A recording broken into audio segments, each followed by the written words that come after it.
See, isn't meeting on Zoom way more fun than meeting in outside in the backyard? It's way better, right? Like the comfort of your own home, right? No wind or smoke. Really glorious, glorious benefits of Zoom. It's made all of our lives much better, I would think. uh, all right. Everybody doing all right? How are people feeling? Good. Hey, so. All right. Questions about anything that we've covered up to this point in terms of sort of material, where we're at in terms of problem sets, anything along those lines? Nothing. Okay, good. You all are all over it. That's fantastic. So I've got your problem set 2. CJ has gone through, taken a look at those, passed those along to me. I still need to go through and mark those up and get those back to you. CJ, any general thoughts or impressions based on what you saw in problem set 2? Not really. No, you guys are killing it. So keep it up. Okay, yeah.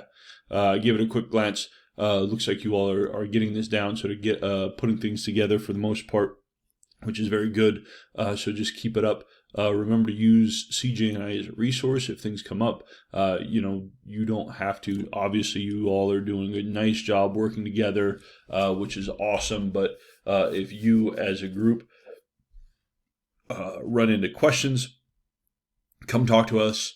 Like, I'm fine to throw up a Zoom sort of office hours sort of at sort of any point in time. Also, I will say this will happen sometimes. As you're working together as a group, you may come together and sort of be talking, and people may say, oh, I think the answer is X or Y or Z or something like that. And you may, in your head, not agree. But it seems like everybody else is, you're like, oh, well, maybe it's this. And everybody's like, no, shut up, Allie. That's not sort of the answer, right? Remember that the only people who are going to see your actual answers are CJ and I. So if you don't, so I think sort of don't fall into the temptation of groupthink, right? If you're pretty confident that the rest of the group is not correct, now obviously. So to be kind and suggest to your group that maybe sort of don't let just people step on landmines, right? But if your heart is taking you a different way than the group consensus on an answer, answer the way you think that the answer should be put together, right? So don't. Sometimes when we're going through stuff, particularly if it's something that a number of people have gotten tripped up on, people are like, oh, I knew it. That's what I said in group, and everybody vetoed me. Yeah, it's not a consensus on your own work and stuff like that. So if you're confused about it, or if something comes up, reach out to me. Say, hey, this was kind of the thing we were talking about. I'll point you in the right direction. Like, I don't want you guys to sort of fall down if you're sort of struggling between one approach or another. I'll get you on the right track. So just sort of watch out for that as you move forward with stuff. Okay. Questions. Okay. Questions about, so I guess, so we're going to get into t-test stuff today, which is going to start to get us into using statistical programs. Most of you will be using SPSS. Allie, Robert, we're going to get you up and running on Stata, which is what we use in our lab. You'll be fluent in both, so you'll be good to go. But does everybody else have at least a plan to access SPSS somehow? Okay. Cool. So, again, the stuff that we're going to be doing this semester is not terribly sophisticated. Sometimes the way SPSS license things, they'll give you a license for something that doesn't do everything that we need it to do, which is sort of aggravating sometimes. But so to just make sure to get an early start on things, so it's not the day before an assignment is due and you realize your version of SPSS doesn't give you t-tests or something like that. That would be a pretty garbage version of SPSS, but it's an evil corporation. And that's why everybody's moving to other programs. All right. Cool. All right. Questions? All right. So we will, last time,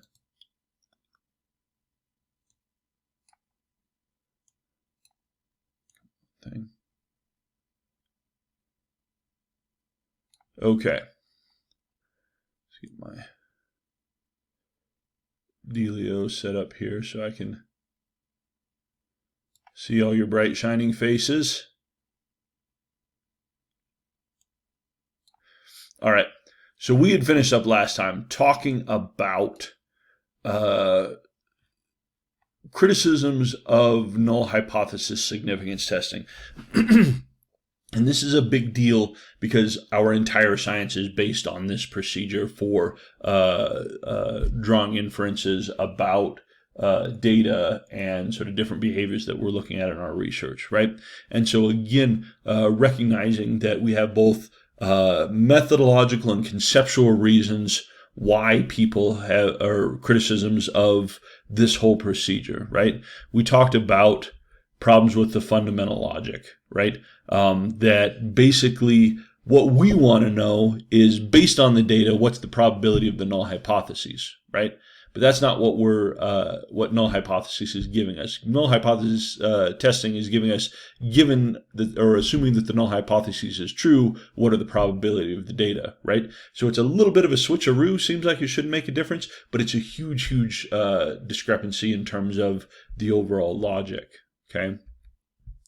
We also talked about how the probability of the null given the data, which is what we would like to what we would like to know, is not the same thing as the probability of the data given the null.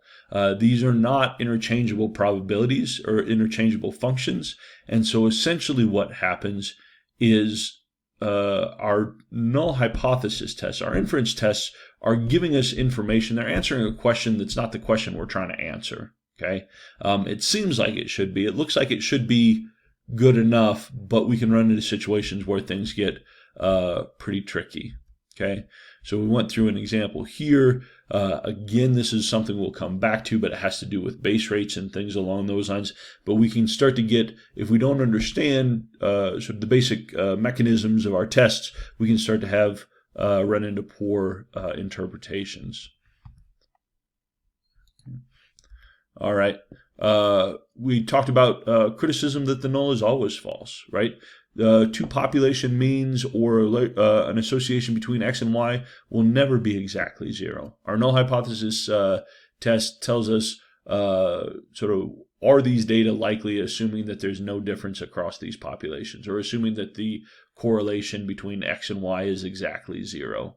But the correlation is never exactly zero. And there's always going to be at least some small difference between population A and population B. And so from a theoretical standpoint, the null hypothesis is always false. So, and if the null hypothesis is always false, what's the big deal of finding that, yes, in fact, the null hypothesis is false? Because we already knew it was false, at least to some degree, right? Now we start to get into an issue of magnitude, but then that starts to sort of put the onus back on us to start to make some sort of determination on, is this difference that I'm seeing enough to be meaningful, right? But that's not what null hypothesis testing tells us. It just says, do I have enough evidence from these data to suggest that that there is at least some difference between these two? Whether or not that makes any sort of meaningful difference is an open question. Okay. We also find that the null hypothesis is not interesting, right? So we can go through and find that, yes, we reject the null hypotheses, but if we have enough precision in our tests, the difference between that we're finding and associated with very, very large p-values or very, very small p-values might be so small to the point that, yeah, technically they're not the same, but it's not anything that has any sort of real meaning in terms of sort of what we're interested in taking a look at. We talked about how these dichotomous decisions that we make, we identify things as statistical significance. Either we have a significant effect or a not a significant effect. And if we start categorizing studies into this is significant, this is not significant, what ends up happening is we start to make unwarranted inferences about the consistency of data, right? So again, we talked about a hypothetical example where we've got two different studies, right? And one finds a p-value less than 0.05, the other doesn't find a p-value less than 0.05. And so if all we're doing is we're basing things on statistical significance, we say, well, these are discrepant findings, right? But if we actually look at the interval estimates, huge overlapping. Basically the same thing is going on, probably, or something that's very similar. It's just here, in this one, we just kind of eke over that zero, that null point, right? And so if we're just making our decisions based on whether or not something finds an effect or not, we might start to identify findings as discrepant when they're in fact not. They're actually sort of pretty similar. Okay. We talked about bias against the null hypotheses, right? We don't publish null studies, and because of that, what we end up happening is we only publish those studies that meet our criteria for statistical significance, as we've structured that in our field. And so what ends up happening is we're only publishing those studies a great deal. Probably you're wildly overestimating the actual effect. Again, we talked about this has come up in social psychology and experimental psychology quite a bit. Some of these old classic experiments, right, that no one can ever replicate, right, no matter how many times you try, probably because, and sort of not saying that anybody was fooling around with their data or falsifying anything, but I can find a weird thing that sort of finds this effect, and I can make a big deal about it. But what might happen is my study on the continuum of studies may have just happened to fall way out here on the tail, right? And my effect size that I've found is much larger than the actual population effect. I've got a lot of measurement error there. And so now what happens is everybody's chasing down an effect they think that is of this magnitude, when in the fact the population it's not. And so no one's replicating this because I just happen to have a weird study, right? And so because of this, we've set up a system that almost assures that we're going to consistently overestimate effects, because that's the stuff that's going to be reported. That's the stuff that's going to be made public knowledge. And the stuff that's not, the stuff that's more accurate, like, well, I don't know, sort of X and Y are kind of related a little bit, but it's super small and maybe not anything that's worth talking about. None of that gets published. All we have is Erica's study that found a correlation of 0.4. And so everybody thinks X and Y is correlated 0.4, when in fact X and Y are correlated maybe 0.1, right? We also talked about confirmation biases, okay? We're talking about, or this is new, so we're getting into this stuff, okay? So this brings us up to speed. Talking about another criticism that comes up is additional types of bias, in that when we separate things into statistically significant or non-significant categories, if we weighted these things equally, right, and if these types of results carried sort of equal information, that might be an okay thing, but they don't carry equal information, right? What ends up happening is when we're using these traditional methods, what we do is even at best, right, if I find a null effect, all that effect, remember going back to the agnostic versus atheist discussion, at best, if we fail to reject the null hypotheses, right, all we're doing technically is saying that results are inconclusive, right? So Natalie, if you're running a study and you're saying, want to know whether or not your assault prevention program is associated with reductions in outcome, right? And you find, and you get a p-value on your test that fails to fall below 0.05, right? Does that say that your intervention isn't effective? It just says it doesn't say it's not effective. It just says the power and the effectiveness, with the strength of it, kind of. Right? Yeah, kind of, right? I mean, again, we know very little and can tell very little from any one individual study. Now, I don't know how much, I actually don't know how much power your study had, right? Sort of maybe it had a little, maybe it had a lot. But at the end of the day, if I get an effect that falls above p equal 0.05, so we don't meet that traditional threshold, really all it means is we don't know, right? All we can say is, I don't know. And who likes to say, I don't know? No one likes to say, I don't know, right? We like definitive, conclusive answers. But if we're playing by the rules of our tests, all we can do anytime we find a null effect is say, we don't know. There's not enough evidence here to say one way or the other whether or not data support or don't support. We just don't know, right? But what ends up happening, and we see this all the time, is if I get a null effect, I interpret that as there's no difference. There's no difference between group A and group B. Or there's no X and Y aren't related. How many times, just think about back through papers and things that you've read, how often do you hear this, right? And so what ends up happening is we rarefy effects that have met traditional standards for statistical significance. If you eke over that 0.05 or under that 0.05 threshold, we say, Ari, you found an effect, right? And this is a real effect. And we treat that as conclusive, and we treat it as though it's replicable. It is a thing. Like, this is for certain, we found this, right? But if we don't, then we say, oh, there's no effect at all. But that's not the way things go. If you eke across 0.05, I don't know, maybe you find something. We'll talk about 0.05 as actually being a really, really poor criteria for any type of real evidence, right? Yeah, it's not likely, but it's not unheard of that this stuff happens, right? And then if we don't find an effect, we say, well, there's no effect, there's no difference, there's no association between X and Y, and treating these as if sort of they're conclusive issues, right? When in fact they're not. If we fail to reject the null, all we can say is data are inconclusive. We don't know, right? Now, if Rachel runs several very large studies with very good methods, and she's coming up consistently with some association that's near zero value, now we can start to say it really looks like, whatever the correlation between X and Y is, it looks like, based on these repeated studies, it looks like it's something pretty close to zero. So we can't say for certain, but sort of the accumulation of evidence is suggesting that the population association between X and Y is some sort of near null value, right?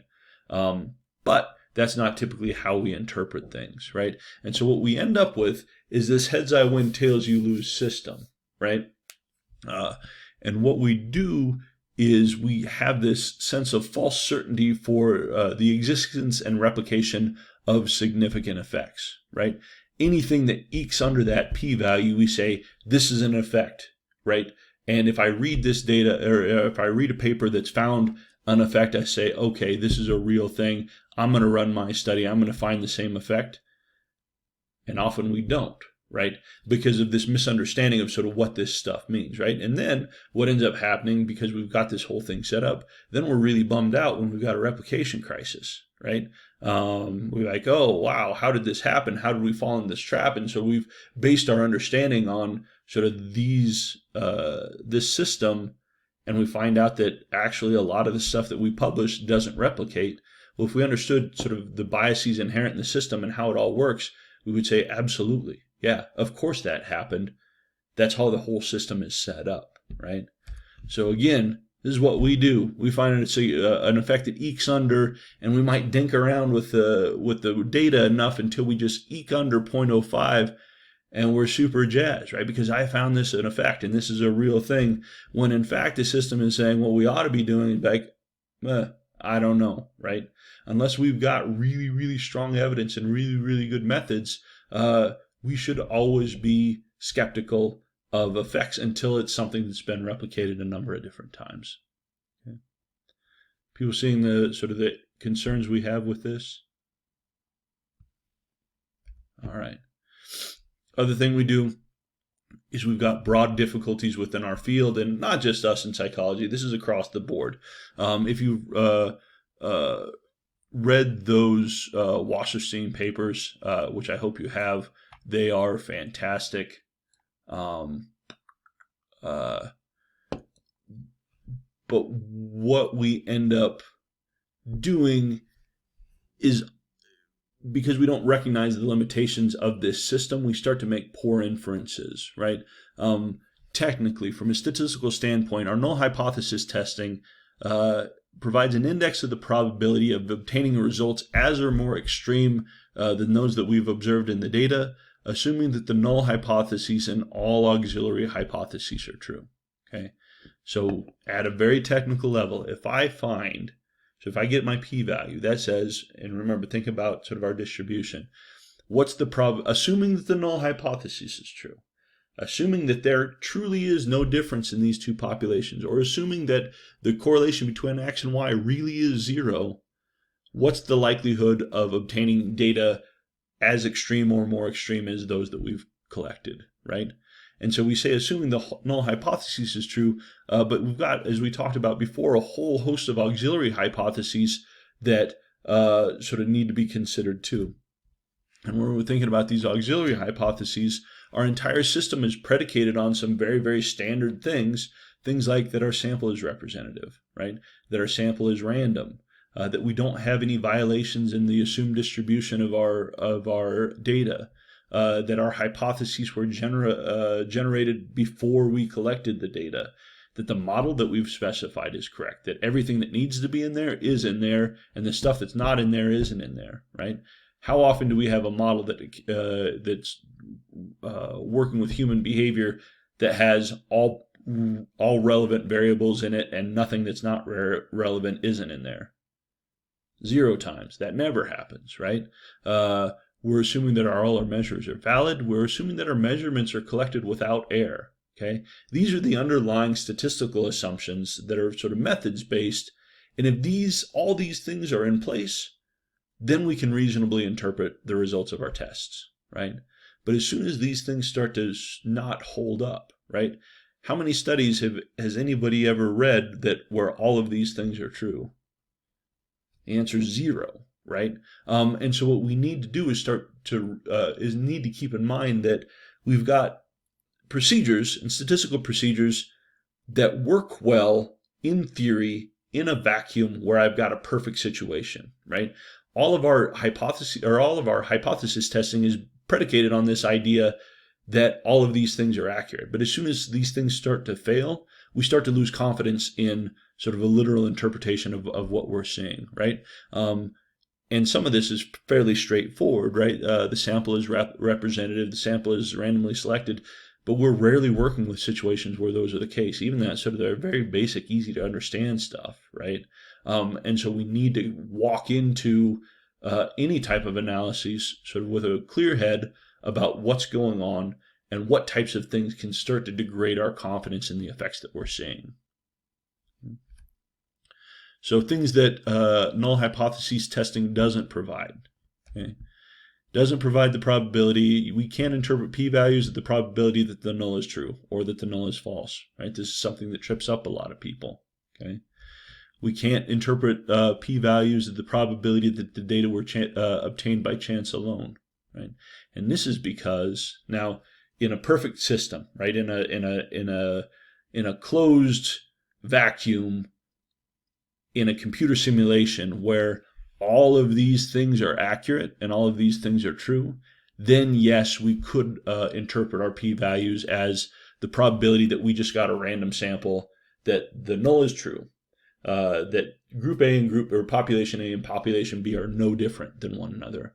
And what we did is we just had to happen to get a random sort of sample where it looks like a big difference that sort of goes beyond what we would expect normally, but it's just a random thing that pops up. Okay, but in real life, in applied statistics, we never meet all of these assumptions, right?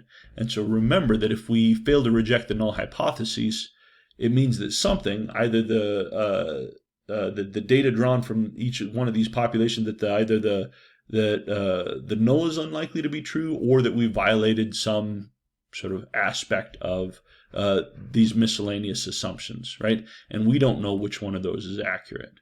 Okay. We can interpret our p-values as an estimate of the magnitude of an effect. Okay. P-values don't provide a direct evidence for how big our effect is. Okay? P-values don't provide a direct probability of replicating observed parameters. Okay, this is something, and you may have run into this before. People say, in sort of Wasserstein, 70%, or a study of 70 academic psychologists found 60% believe p equal 0.01 indicated the significant result would be replicated 99% of the time. Okay, again, sort of speaking to the fundamental misunderstanding of our p-values and what's going on. Our null hypothesis testing also doesn't provide direct support for our proposed theory, right? Lots of reasons we can reject the null. Method effects, measurement effects. I can have a really bonkers theory that just happens to line up with sort of a more reasonable theory. I can't take evidence against the null as a direct, just like a straightforward evidence for my hypotheses without considering alternative possibilities. So again, going all the way back, and I can't sort of stress this enough. These are not new. This isn't something that we just kind of went along and sort of all of a sudden in the last, 5-10 years started to recognize, oh, hey, we might have something going wrong. Going all the way back to Fisher in 1937, saying no isolated experiment, however significant in and of itself, can suffice for the experimental demonstration of any natural phenomenon. So no single study individually proves much of anything, right? Again, getting into this idea of replication, meta-analysis, if we start to see the same thing over and over and over again, even when we start to change the population, change the measurement, change the methods a little bit, now we can start to become confident that maybe there's something going on. Questions about any of sort of these limitations or sort of problematic ways of interpreting our results?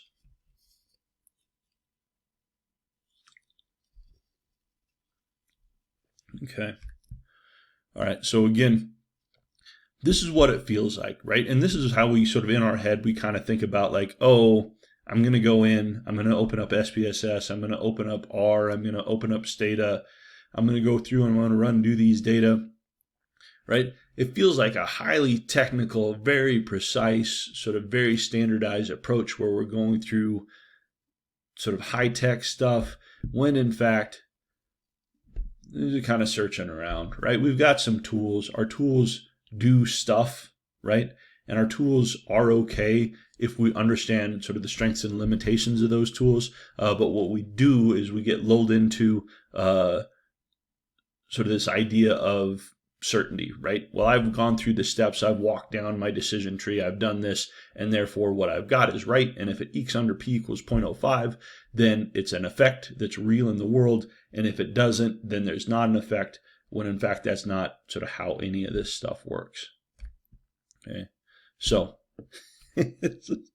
a few small criticisms of the entire basis of our scientific approach and our sort of belief on how we know the things that we think we know, right?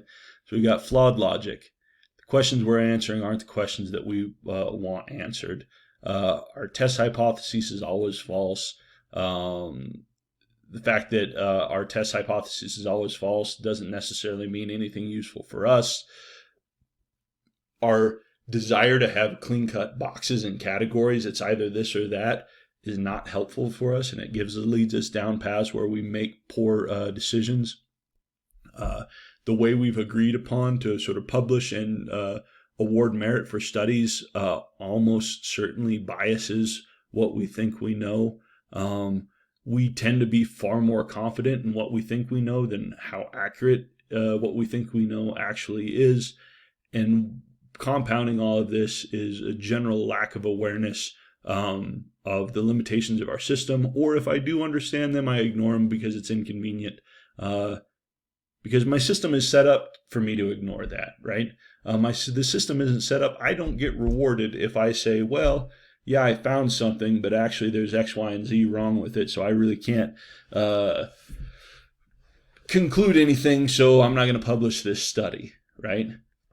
And no one expects you to do that, right? Like I don't want you to sort of roam the streets of Laramie flogging yourselves and saying we know nothing, right? That's not a reasonable thing to ask of you. But what we will do over the course of this semester is talk a lot and think carefully about what we can and can't infer and what interpretations we can and can't make based on the analyses that we're running, okay? And then what you can do is you can put together really amazing interpretations that said, hey, this is what we did. These are the limitations. This is what we found. However, these are the limitations. This is the stuff that we need to be thinking about moving forward to help us get a more precise estimate of things that are going on. So feel like Bernie here, sort of railing against null hypothesis testing, even the system that I live in. I'm basically claiming to be the love child of Yukon Cornelius and Bernie Sanders here, but hopefully you all start sort of with a lot of hand waving and gesticulation, right? But hopefully sort of this lays a foundation so that you all are understanding, one, why I'm getting crazy about your interpretations and making sure that you're sort of phrasing things in ways and sort of making you add things that we usually don't have to worry about, or people aren't sort of incorporating in their interpretations. My thought is, if you can go through and think carefully about this stuff, and you can sort of start to sort of work this stuff together into careful interpretations of the data, once you're out of here, and you want to just go through and sort of identify things as significant, not significant, awesome. I'm not even going to hate on you for that. But hopefully what's going to be happening is in your head, you're going to recognize, okay, these are things that we can be confident in. These are things that we can't be confident in. These are things that we need to be thinking about sort of as we're moving forward. And one, conducting my own research and then evaluating other people's research, right? Brittany, I don't ever want you to say, Poole et al. Found this effect at P equals 0.409, so I'm going to base my entire career on this one finding that no one else has ever found in the universe because there's no other papers on this, right?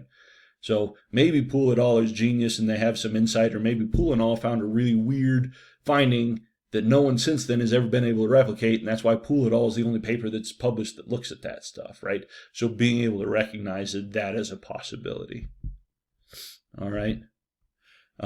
Questions on our concerns about just a traditional null hypothesis testing approach? You're probably about to cover this in the next slide because Yeah. I can see it, but we went through all this, right? And we've criticized it and stuff, and it's I think you're about to answer it, but why do we use it? You know what I mean? Why is it important? You're about to answer it though, so. Yeah, that's all right. Brittany just pitched me softballs, just crushed out of the park, making me look real good, right? Yeah. You have to look good. Yeah, right. Why does this come up, right? Why do we continue to use this, even though we've known since the very development of null hypothesis statistic testing that there's problems with this, right? This is also a thing, right? Academics love to shit on other people's stuff and then sort of do the same exact thing, right? Drives me up the wall. I'm reviewing a paper that well, they did this, and this literature is garbage because of X. And then they use the exact same methods, right? Well, fine, we can all criticize stuff, but let's come up with options. What do we do instead, right? And so just like any MI approach, right, if we continue to use this thing, it must be doing something for us, right? And it does, right? P-values are nice, and null hypothesis tests are nice because, again, at the end of the day, what I get is a p-value, and that p-value is used across a number of different statistical models. It provides a standard metric by which, and the way it's used is, if it's less than 0.05, it's important, and if it's not, it's not, right? There's problems with the criterion, but it's at least a metric that is it's not complicated, right? And it transitions across whether or not I'm using t-tests or regression models or SEMs or sort of any other thing, chi-squares, right? Sort of different types of models. It's easy and we like it because it sort of provides some simplicity of communication, even if what it's communicating isn't what we think it's communicating, okay? It's an agreed upon standard for dichotomous decisions, right? If it's above this, then it's good. If it's below, it's bad, right? That's an easy thing for me to evaluate, right? I don't have to know a whole lot about the model to tell whether or not this meets our standard or doesn't meet our standard, right? Again, ignoring the fact that the standard is questionable, right? We teach, it's what we teach and what we learn, right? We go through from, maybe even high school working through, and it's all sort of about p-values, right? And sort of this is this and that's that. Sort of the nuts and bolts are pretty complicated. So what we do is we just say, okay, well, if p's below this, it's good. If it's above this, it's not so good. But if it's what we're all using and what we all learned, then it just sort of perpetuates forward, right? Big one, even for people who get recognize this as being problematic, we don't have any consensus on what's a better system, right? Null hypothesis testing is what we have, right? Now, there are people have sort of made suggestions on ways we could augment this or different approaches that we could make, but all of those have their own problems as well, right? It's not clear that those are necessarily better than the hypothesis testing approach that we use, right? And again, hypothesis testing approach that we use isn't necessarily inherently bad. I mean, it's fine and it gives us information if we understand what it's doing, but if we don't, that's where we fall into problems, okay? And last, again, we've assigned this professional value, right? Quote from Goodman, I think I pulled this from Wasserstein, right? It's the same reason we use money, right? This is legal tender in academia. If I find an effect, Erica, if you find an effect that falls below p equals 0.05, you know that you can publish that. If you don't, it's not, right? And so we've got this set up as, we basically set up for people to screw around with the system, right? But we've all agreed that this is the way we're going to go through and do things, and people have tried to go through and maybe make some adjustments, and there's questions on whether or not that might have made things worse than it was before. We'll talk about this in terms of some of the alternatives that people have talked about. And so for all of these reasons, we continue to use this system, and we will continue to use this system over the course of my career, I'm guessing. Probably over the course of your career. It's not just psychology. This is everybody's system, right? So if it's the system that we've got, sort of my thought is let's work within the system we've got, understand what it does and doesn't tell us, and again, not expecting you to sort of fall on your sword and refuse to use null hypothesis testing and try and publish stuff, because that's not going to go well for you. But if you're going to use it, know what it's about, know what the limitations are, and let's start thinking about sort of more informative ways to go through, think and talk about the results of our research. So, some things that we can agree on, okay? Within the methodological literature, so that what an alternative approach is, a lot of this gets into some Bayesian models and things like that, which have their own problems. They're not clearly better. There's some things that sort of are problematic there. And so a lot of infighting about sort of how do we go through and do this, right? But again, things that we can agree on that, we've got a lot of statistical techniques at our disposal, but what we need to do is we need to use these sensibly, and we need to know what they're telling us. We pretty much have identified that, and you don't see this a whole lot, p less than or equal to 0.05 as just the reporting. You don't see that a whole lot anymore because people are recognizing that what we need to do is we add more stuff with this, right? It's hard to find someone who says, oh yeah, that's garbage. We don't need to sort of add anything else. P less than 0.05 is just going to be fine, right?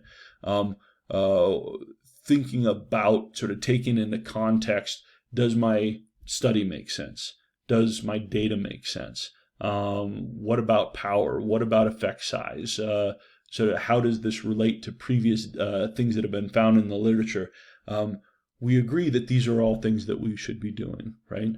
And we agree on things like we should be more focused and more attentive to the precision of estimates, right? Robert's doing again, we'd used this before, Robert's running an intervention on PTSD, right? And he says, hey, expected decrease for people completing my intervention is anywhere from 1 point to 50-point reduction. Robert, why am I not happy with your study?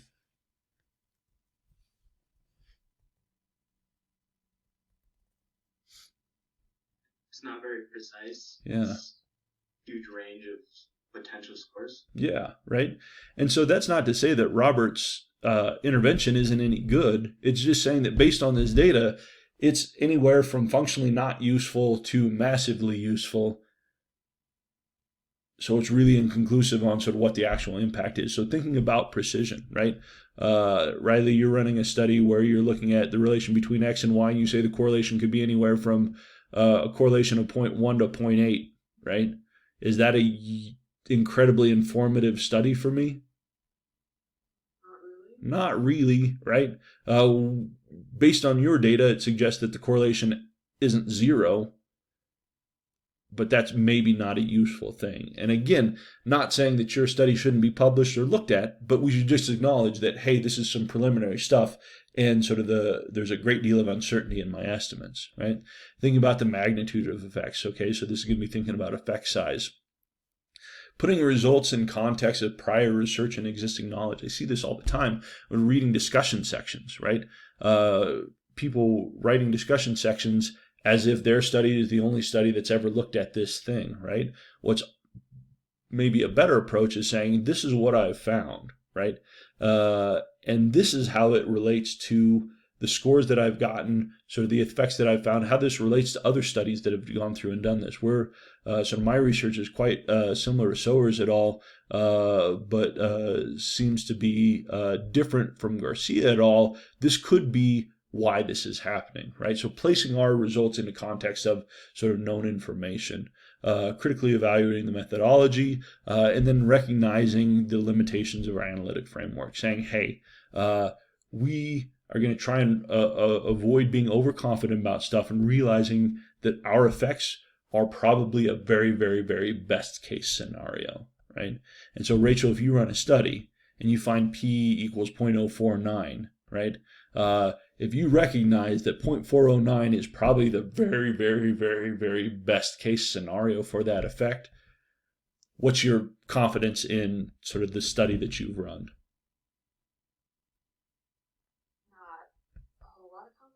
Not a whole lot of confidence, right? But that's fine. It's not saying that your study's not good, right? It's just saying, hey, we need to be careful about the conclusions that we draw from this. It looks like there could be something here, right? But what I don't want to start doing is saying that this is conclusive or this is evidence of this or things along those lines. It's suggesting, but we just want to be careful with stuff, okay? And again, sort of recognizing that in reality, not all of our assumptions will ever be met, right? Our statistical models were sort of created on a theoretical framework. When in the case where all of this stuff is going on, then we can have very precise estimates of the probability of this given the null hypotheses, so on and so forth. But we know because we never meet all those auxiliary assumptions, we need to start sort of being judicious in how we're going through and interpreting things. Okay, so what should we do? Right, Brittany, this is getting to your question. So what do we do different? Lots of different suggestions, and that 2019 Wasserstein paper goes through a lot of stuff. Some of that's going to be above your head. Don't worry about it, but do go through, make sure that you're taking a look at this, because the more you're exposed to this, you might start to get sort of familiar with some of these ideas. Okay, so one of the easiest things that we can do is reporting exact p-values as a measure of compatibility between the null hypothesis and the data, bounded by 0. Data are completely incompatible with the null hypotheses, to 1, no incompatibility apparent from the test, right? So we can think about and interpret p-values as ranging from sort of giving us as a direct index of the strength of evidence against the null hypothesis, right? Now, my p-value is never going to be exactly 0, but it's very, very, very close, right? What I can say is, okay, well, if you're happy with the methods and sort of what I've gone through and done, that the data that I've found, the data that I've collected, are completely incompatible with the idea that these two populations are equal, or that completely incompatible with the idea that X and Y are correlated 0 in the population, right? All the way to your p-values 0.99999, sort of really, these data are not in any way sort of really not incompatible with the null hypotheses, assuming that all our sort of methods and auxiliary hypotheses are correct, okay? Now this starts to get into Again, conventionally, what we've done in psychology is anything less than p equals 0.01 or 0.001, we say p less than 0.001, right? But Riley, if I say p equals 0.001 or p equals 0.00000000001, those seem like different sort of orders of magnitude in terms of evidence against the null hypotheses, right? Yeah, right? So just p less than 0.001 starts to be pretty imprecise. And so what I'm going to encourage you all to do for the purposes of this class, again, you can ignore it and not do this later on, but we're going to work with some scientific notation in terms of reporting actual p-values, even those ones that are really, really small. Because if Rachel's got a study that says p equals 2.95 times 10 to the negative 10, versus Robert says p equals 0.0001, those are 2 orders of magnitude different, right? But if we just say p less than 0.01 or p less than 0.001, we lose that, and we treat those things as equal when they're very much not equal, right? So movements towards getting more precise in reporting our p-values. There's some arguments that maybe what we need to do is we need to replace the threshold of statistical significance for novel discoveries to p equals 0.005. Has anybody heard arguments for sort of changing our criteria for statistical significance, or what we call statistical significance? Okay. This is an argument that's out there, right? That's because we know that p equal 0.05 is really, really weak evidence against the null hypotheses. I mean, it is some evidence against the null hypotheses, but it's not terribly convincing. And so the idea is, sort of forwarded by sort of Benjamin Berger, what we might do is not throw out the term statistical significance, but what we do, if it's a new thing that no one's ever found before, what we need to do is we need to set the p-value to 0.005, which actually has a much higher likelihood of sort of replicating and things like that, okay? And so then referring to discoveries p equal 0.05 to p equals 0.005 as suggestive, which is an interesting proposal. But Allie, just given everything that we've talked about, what might we be concerned about if we set our threshold for identifying or labeling things as statistically significant at p equals 0.005? I feel like you wouldn't find that many, like you wouldn't have that many findings. Okay. And then those that are like really extreme would be more likely to be like published and talked about. Yeah. And then that leads to like an even bigger like expectation for like that effect. Yeah. Yeah, exactly right. I think it's an interesting idea, right? And the things that we identify as statistically significant would probably be more likely to be things that would maybe replicate. But the problem is what we're doing is just kind of playing with the systems, and we're incentivizing more tomfoolery in statistical models and evaluation than we already have in the system. And so probably what I'm afraid this would happen is it would sort of make this considerably worse. Some of it amplify the problems that we've already got. But it's one of these things that's out there, okay? Another interesting argument is sort of people have suggested augmenting with interval estimates, confidence intervals, and augmenting our statistical tests with what are known as Shannon information values, or S values, okay? And this is pretty cool because the problem is our p-value isn't a straightforward linear, doesn't hold a straightforward linear association with evidence against the null, right? The difference between p equals 0.09 or 0.90 and 0.99 is a very different thing than p equal 0.001 and 0.0001. What an S value does is it basically takes this and translates that p-value into something that makes a little bit more intuitive sense. We'll talk about this when we get into the next stuff on t-tests, but what we start to do if we convert the p-value to an S value, start to interpret this as evidence against the null level of evidence against the null hypotheses as sort of similar to a plausibility of a fair coin following S number of consecutive heads. Okay, so let's say, Robert, I tell you that I have a fair coin. Okay, and I go through and I flip that coin. I get 2 heads in a row. How confident are you that that's a fair coin?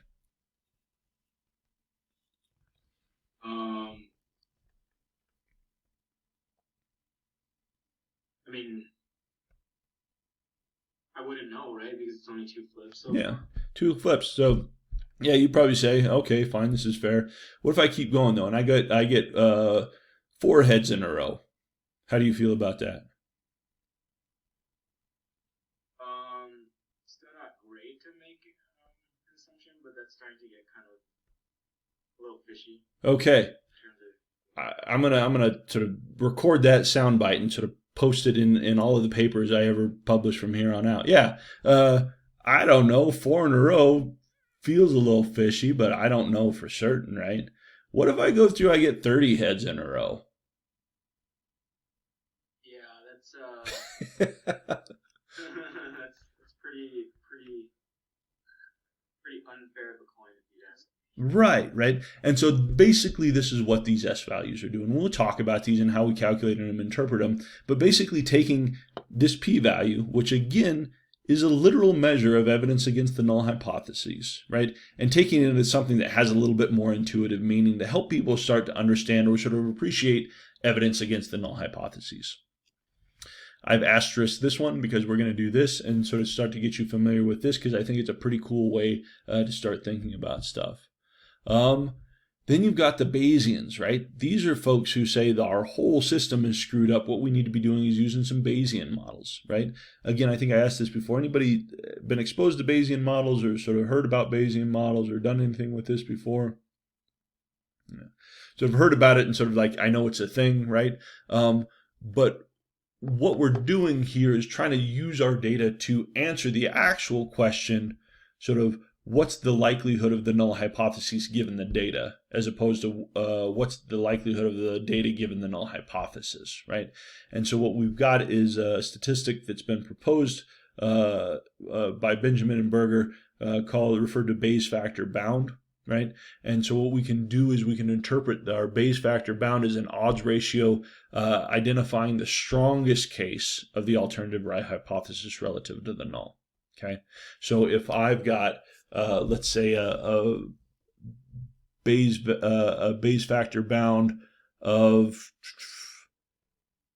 10, right?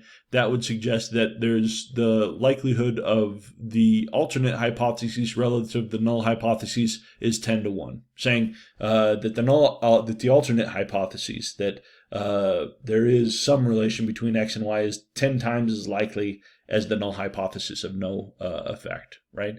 And so it's again starting to put our data into a little bit more context that makes it sort of more interpretable and easier to draw valid conclusions. Okay. There's a couple other suggestions here that we won't worry too much about getting into. Some proposals to identify a minimum practical significance difference. Okay, and so again, what this involves is comparison against a thick null. Okay, so our null hypothesis is a point estimate. Our null hypothesis always says, or almost always says, that the difference between group A and group B is 0, or that the correlation between X and Y in the population is 0. If it's anything outside of 0, then we claim significance, right?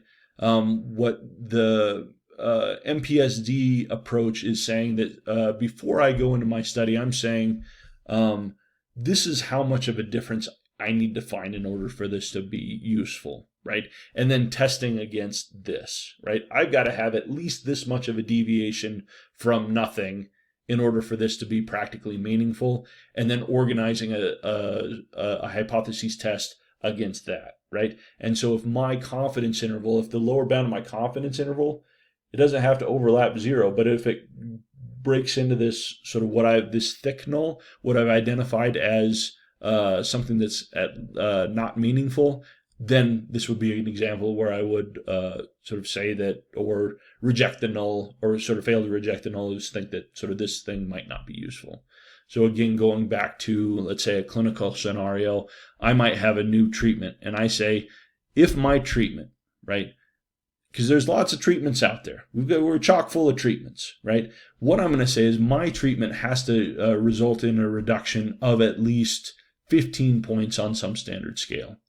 If my treatment doesn't, on average, break people below that 15 point, then it's not worth doing. It's not worth putting the time and investment in, right? And so what I would do, instead of claiming statistical significance or claiming evidence for my treatment, if it just shows me that sort of the needle moves something different than 0, I would say, if I'm anywhere close to that 15-point range, then I'm going to say then it's not useful or worth my time, right?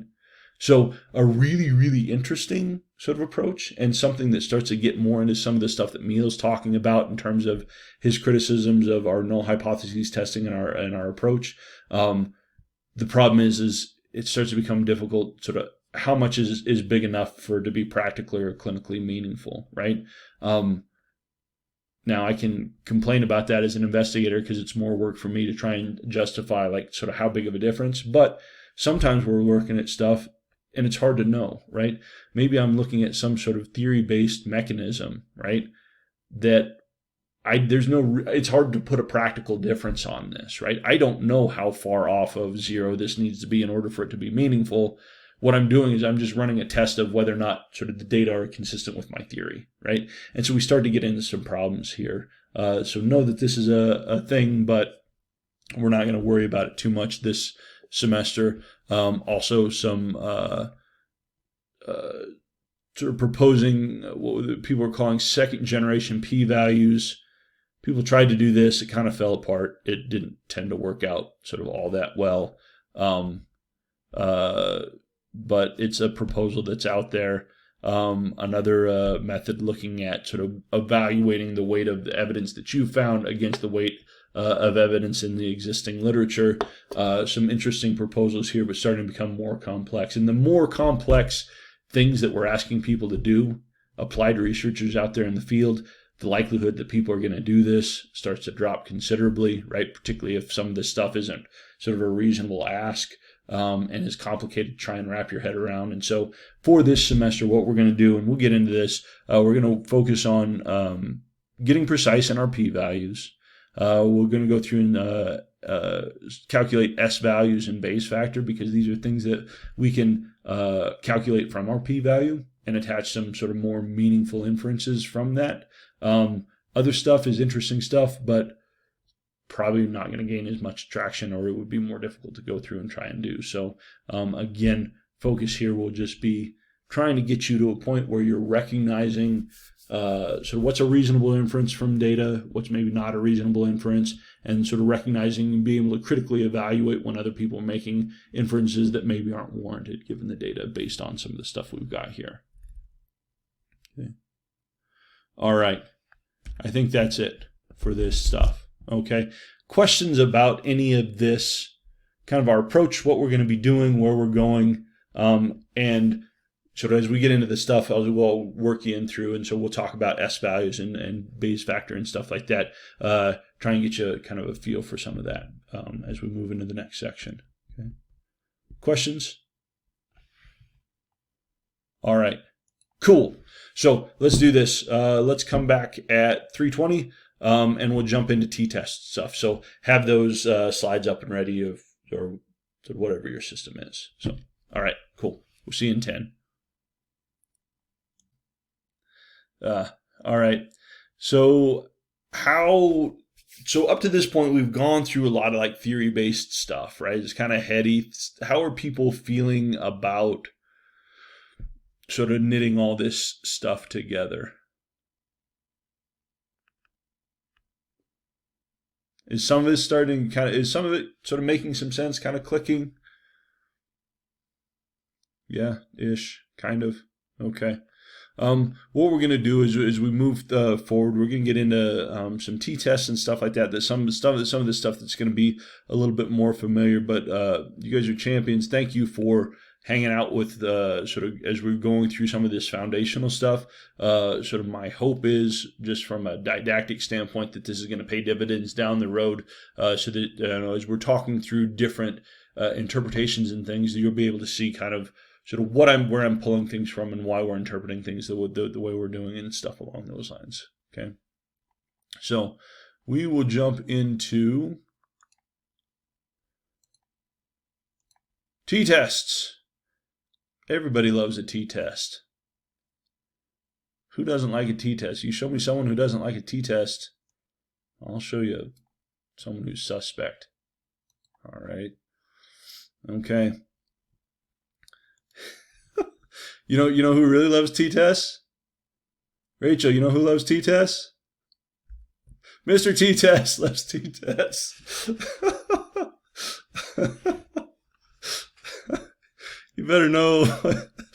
Pity the fool who doesn't know his population standard deviation. That will be even more hilarious as we get forward in a couple of slides. But, okay, issue is, to this point, so we've already done some hypothesis testing in situations where we're wanting to compare a sample mean to some population with a known mean and standard deviation. Okay, so if you go back to and thinking about the supplement example we gave, so we were comparing our group of older individuals who were taking supplements on a cognitive test with a known population mean and standard deviation. We know what this distribution looks like in the population, right? And so again, the idea here is we've got some known quantity in the population where we know the mean, we know the standard deviation, we draw a population, we give it some sort of treatment or experimental manipulation or something like that, and which that does is it turns it into a new hypothetical population. And what we're interested in is whether or not the population that's had this treatment or experienced this manipulation has different parameters than our known population. Okay? But the issue is that almost all the time, our single sample z-test requires more information than we have at our disposal. Okay? What we need is we need to know this population variance in order to calculate our standard error. Okay? But in most situations, almost all situations, we don't know what the population variance is, right, of our null group. And so as a consequence of that, we don't have enough information at our disposal to actually calculate this z-test, right? So the z-test, the z-score, the z-distribution, all that stuff is fine if we're comparing against a population with a known mean and a known variance and standard deviation, but most of the time we don't know that variance parameter, okay? And so what we can do is we often don't know the population parameter, but when we don't know what a population parameter is, we often go through and use just our sample statistic and use our sample statistic as an estimator of the corresponding population parameter, okay? And because we know that our sample variance is an unbiased estimator of the population variance, what we can do is we can start to use our sample variance to estimate our standard error, the mean, for our hypothesis tests, okay? And now remember, this is important, remember that a sampled statistic is unbiased if the average value of that statistic across replications is going to be equal to the population parameter, okay? So what we're talking, Robert, what are we talking about? If I'm talking about the average of a statistic across replications, what am I talking about here? Like the point estimate of the confidence intervals. Okay, but if I'm talking about sort of the average value of a statistic across repeated replications, so anytime we're talking about these repeated replications, what kind of distribution are we talking about? Oh, like a normal distribution? Well, we hope a lot of times a normal distribution, but remember, anytime we're talking about sort of the average value across repeated replications, we're talking about a sampling distribution. Okay, so what we know, so remember, sort of we talk about the mean as an unbiased estimator of the population mean, because the mean of the sampling distribution of the mean for a sample of any given size is going to be equal to the population mean, right? So if we take an infinite number of replications of, or all possible replications with replacement of sample size 100 from a population, and we plot out the mean of all those samples, right? We know that the mean of the sample means is going to be equal to population mean, right? So we're talking about a sampling distribution here, okay? And so again, we talked about, remember that when we're calculating our sample variance, okay, we have to make a small adjustment, because what we know is if we just go through and we calculate our variance, our sample variance, the same way we calculate our population variance, what we're going to do is we're going to systematically underestimate the population variance. Erica, can you remind me why we know that our sample variance, if we calculate the same way as the population variance, is going to underestimate?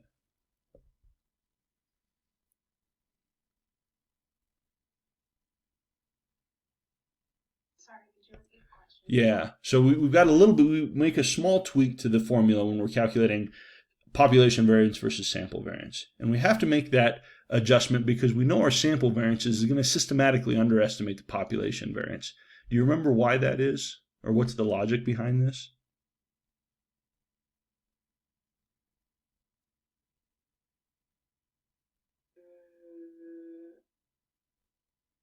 I'm drawing a blank, I'm sorry. Okay. Someone give her a hand if we're sort of looking at this. What about our sample variance is going to be problematic if we calculate it the same way as we calculate our population variance?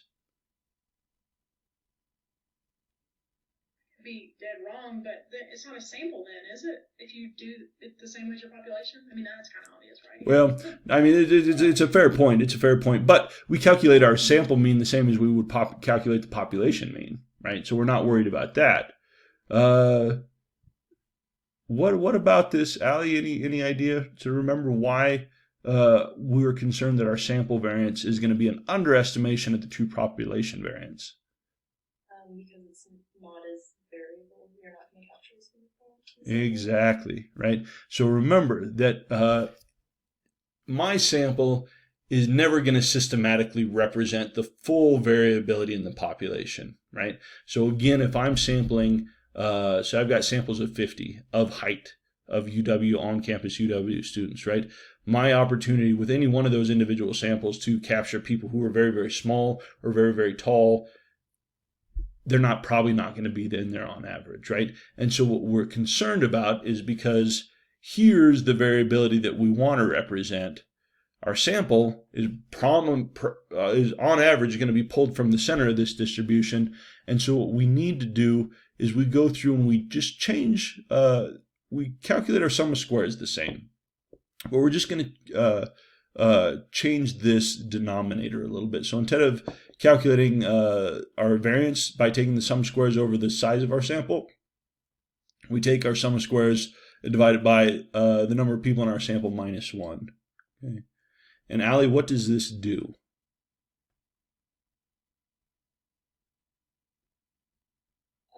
It just makes it so that it's like larger, so that it just, oh gosh, I'm sorry, I'm explaining this really badly. No, Pretty you're much just makes it larger so it has like more of a like variance or like exactly right. If I reduce the denominator, it's going to make my variance a little bit bigger. And one more question, I'm going to sort of go back to you here. Is this correction more extreme for small samples or large samples? more extreme for small. For small samples, right? If I've got a sample of 10 and I divide a number by 10 versus 9, that's going to give me a pretty big adjustment, right? But if I've got a sample of 500 and I divide that number by 500 or 499, it's going to make it be a very small adjustment, right? And this makes sense because we're assuming as our sample size gets bigger and bigger, it's going to what, Erica? Capture more of the population. It's going to capture more of the population. I'm going to get closer and closer. And so I'm going to have better representation as my sample size gets bigger, so the correction I need to make on that gets smaller and smaller. But for small samples, I'm probably just going to get a couple of people in the middle. I'm going to miss out on stuff, right? And so what I need to do is make a bigger correction. Okay, and so because of this, the formula for our sample variance is going to be an unbiased estimator of the population variance because the average value of my sample variance over the course of replications is still going to be equal to the population variance. Okay. People sort of remembering, this is just kind of a flashback, but people remembering why we need to go through and adjust this so we get an unbiased statistic? Okay. All right. So even though our sample variance is an unbiased estimator of the population variance, we run into a problem when we're starting to look at t-tests because we run into problems with the sampling distribution of our sample statistic. Okay, sample statistic of our sampling distribution of our sample variance. Again, this is going to be the distribution of variance estimates from all possible random samples of a particular size that can be drawn from a population. Okay, and Riley, what does if we're talking about the mean, what does the sampling distribution of the mean look like? The sampling distribution of the mean? Yeah. What does the shape of the sampling distribution of the mean look like? Oh, doesn't it look like the sample? The mean of the sampling distribution is equal to the population mean, but what's the shape of the sampling distribution of the mean? Do you remember?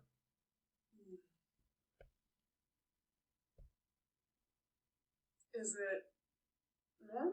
Yeah, it's normal, right? So even if I'm looking at, Riley, remind me sort of your area of interest. Like sexual assault and marginalized communities. Sexual assault and marginalized communities. Okay, so I would expect probably sexual assault in marginalized communities, even though we know that those individuals are at higher risk than sort of other people, probably isn't a normal thing, right?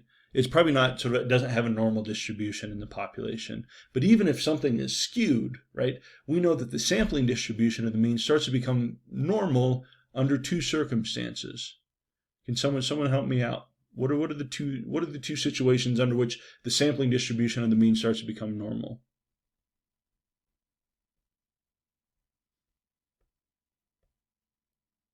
Natalie, you got it? Or Brittany's got it. You've been calling. You got it if you want it. No, go for it. I like it, Brittany. Jump on it. Go on.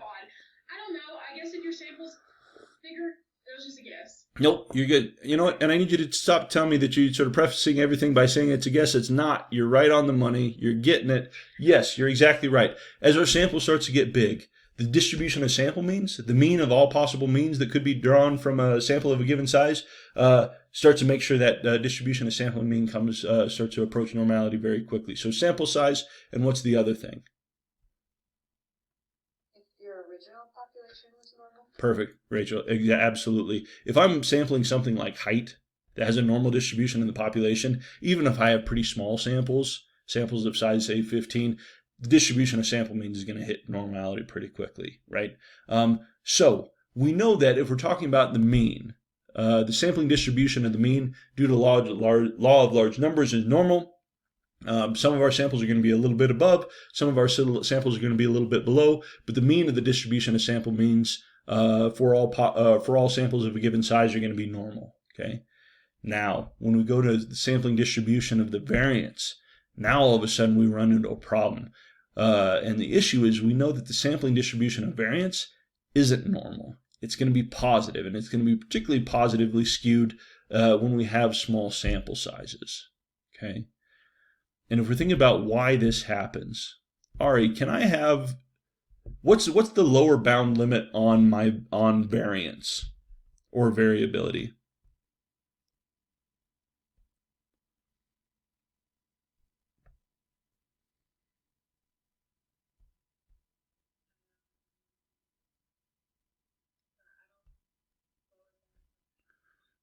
Yeah. Well, how about this? What's the least amount of variance I can have in a sample? Yeah, 0, right? I mean, everybody can have the same value, but can I have negative variance? Can't ever have negative variance, right? And so what we end up doing when we've got sampling, when we're talking about the distribution of our sample or sampling distribution of our variance, right? 0 is the lower bound. It can't get less than 0, right? At best, I can have, so everybody in my sample has the same value, right? Robert, what's the upper limit on variance?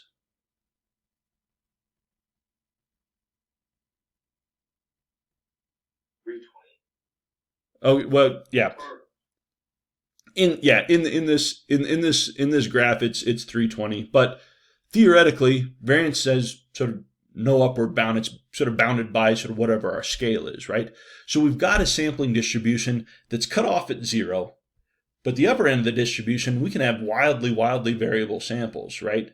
And so what we see is the distribution of sampling, or the sampling distribution of variance, right? So this is the distribution of variance estimates from all possible random samples of a given size, has a positive skew, okay? And so what happens here is, if I look at the sampling distribution here, and here's my mean value, right? And my mean value of my sampling distribution of variances is 50.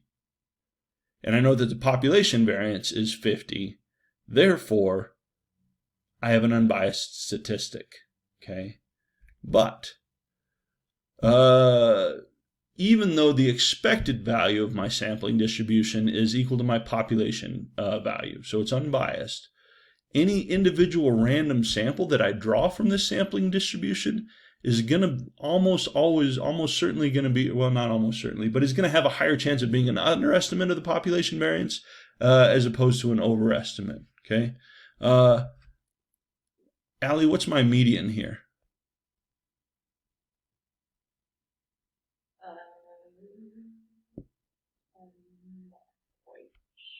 Is it going to be more or less than 50?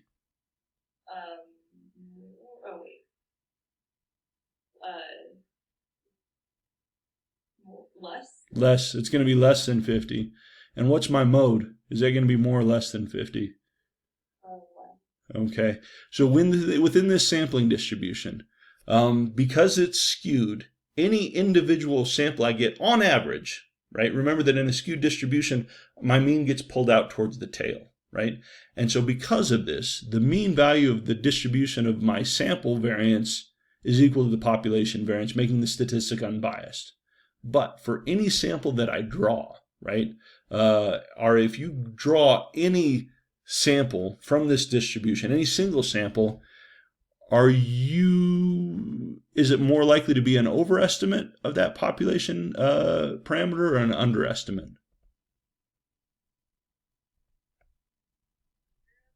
Yeah, it's going to be an underestimate, right? My median is down here, my mode, my most frequent value is under here. So because the distribution is skewed, right? Again, my sample variance is an unbiased estimator of my population variance because the mean value of the sampling distribution is equal to the population parameter. But for any individual test that I do, for any individual sample that I have, the likelihood is it's going to be over here as opposed to something over here. So as opposed to a normal distribution, right? It's symmetrical. Sometimes I'm going to be a little bit above. Sometimes I'm going to be a little bit below. On average, it sort of all works out. If we're talking about variance, because it's capped at 0 and can go on infinitely into the positive direction, my mean's fine. My mean is unbiased. But for any individual sample, I'm far more likely to be plucking down here than over here. Okay, and so what we're concerned with is we start to go through and calculate test statistics for my individual sample. The problem is that our systematic underestimation in any given sample of our population variance starts to result in the inflation of my test statistic. Okay.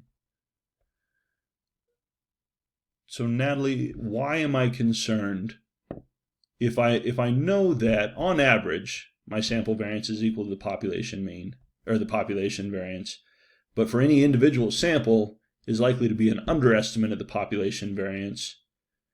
Why am I concerned that this will inflate my test statistic? Thinking about how we calculate these test statistics. I am blanking on the exact formula for the test statistic, but you would use like a specific sample, right? So then it would alter the test statistic because the sample you're using is underestimated. Yeah, right. So where do we use that variance estimate when we were talking about our Z statistic? Where was that sample variance getting plugged in? You remember? What do we use that to calculate?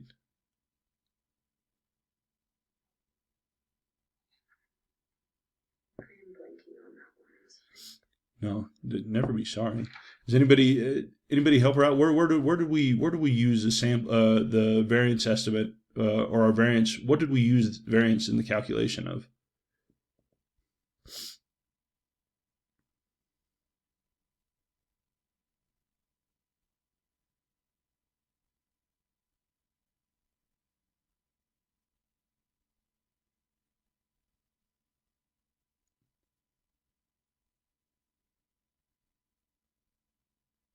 Looking back at your formulas, where did we use where did we use a variance estimate or a standard deviation estimate? Same thing.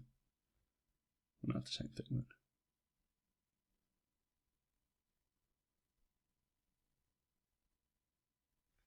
Standard deviation estimate? Yeah, or sort of that variance sort of parameter. Where was it calculated in? I was going to say z-scores, but that's not. Okay, well, it is calculated in Z, but what part of the Z-score? Robert, do you have it? Okay, yeah. Who said denominator? Me, I'm sorry. I can't see everyone, so sorry to talk on someone else. No.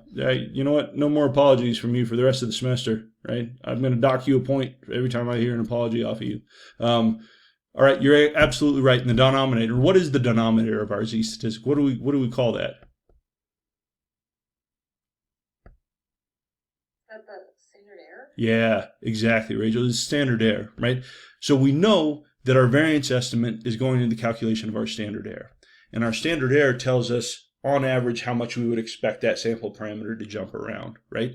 And if our standard error is underestimated because we're using a variance parameter that's too small, it's going to make our standard error too small. And Rachel, if my standard error is too small and the standard error is going to the denominator, what happens to my test statistic? It's inflated. It makes it too big, right? And so this is the problem. And this was the issue until sort of about the turn of the century, of the 20th century. The problem is when we're trying to run these statistics, and it was a problem because we've got sort of this whole Z thing figured out. But the problem is we're rejecting the null hypotheses more than we should, because our test statistic, our Z statistics, if we're using a sample variance in the calculation of our standard error, on average, my sample variance is unbiased. But for any individual sample, it's more likely to be too low than too high. And so because of that, my standard error is going to be too low. And if my standard error is too low, that means my test statistic is going to be too high. And if my test statistic is sort of too high, it's not distributed on a Z curve, it's distributed on some other type of curve. And if we don't know what that is, we can't draw reasonable inferences from that statistic. Okay?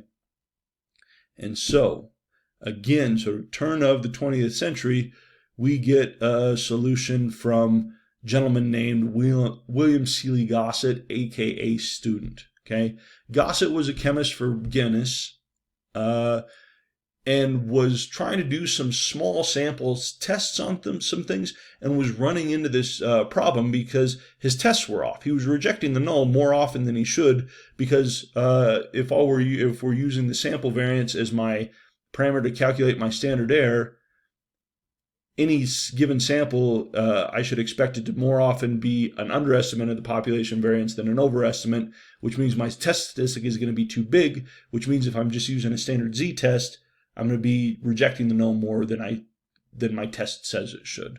Okay, and so what Gossett did was figure out and specify the sampling distribution of not a Z statistic, but a T statistic. And the T statistic is going to be our test that we use when we're using our sample variance as an estimate of the population variance. Okay, so we've got our Z statistic, and we know that if we go through and we sample, right? That our Z statistic follows this nice Z curve, right? But if we go through and we substitute, if we don't know the population variance and we substitute the sampling variance, now all of a sudden what's happening is that changes the nature of that curve. It looks different, right? But if we don't know what that curve looks like, then we run into problems. We can't get accurate inferences from our test. And what student did was go through and identify the distribution of that t distribution so that we can start sort of making reasonable inferences in our test statistics when we're using the sample variance as an estimate of the population variance. Okay. And what we know about our t distribution isn't actually one distribution. Z distribution is just the Z distribution. T distribution is a family of curves, and each curve has a different shape with a different degree of freedom. Okay, and our sample size determines our degree of freedom. So depending on what my sample size is, that starts to change the nature of the shape of my t distribution. Okay, now as my t distribution, or so as my sample size or my degrees of freedom start to approach infinity, then my t distribution approaches asymptotically a normal curve.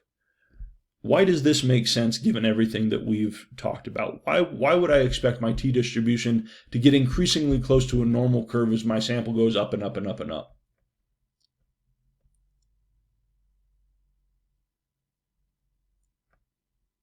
What happens to my estimate of sample variance as my sample size increases?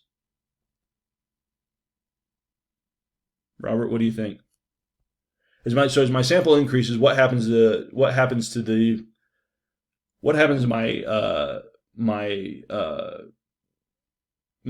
sample variance?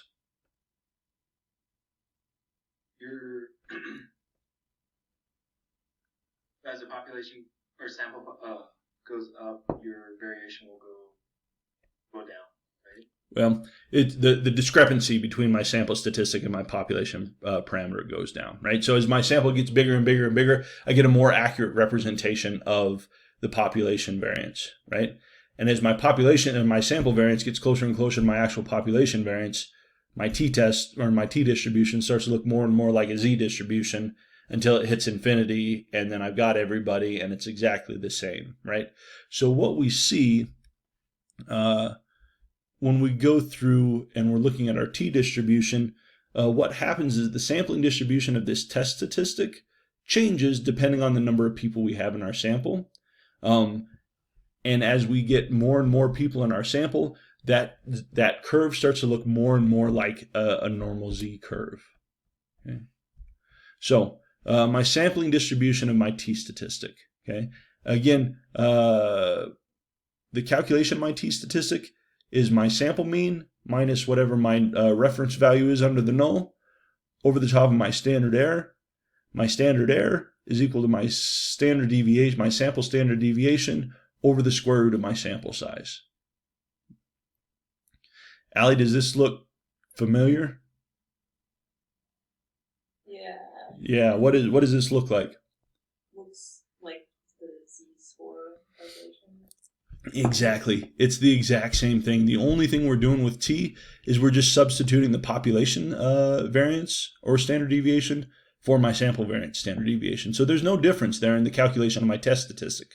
But what happens is the curve that or the shape of that curve starts to change when I've substituted my sample variance in there. And what happens, again, remember that, let's say, Riley, if I've got very small samples, for any individual sample, am I afraid that I'm going to overestimate or underestimate the population variance? Or if you've got small samples? Yeah. Then you would underestimate. Then I'm going to afraid it's underestimate. And if I've underestimated my population variance and I go through and I calculate a test statistic, what's that going to do to my standard error? It'll be pretty large, right? Well, it's my standard error is going to go down, right? Because standard error goes, so my variance estimate goes in the top, right? And so my standard error is going to go down, which is going to make my test statistic go up, right? And so what we see in our t distributions, we see this reflect what we would expect going on in our data. And so with a t distribution, we see a greater threshold for probability or interpretation at lower levels, at lower sample sizes. Okay, so if I have samples of 10, 20, right? Someone tell me, Erica, do you remember for p equal 0.05 with a two-tailed test, what's our criteria, our z criterion for that?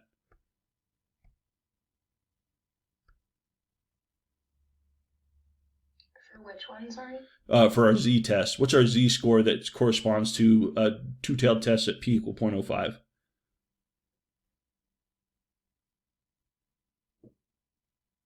Anybody help her out? Have that memorized? Is it 1.96? 1.96, perfect. Okay. But if I'm working with a t statistic, a t distribution, now all of a sudden that marker is going to change, right?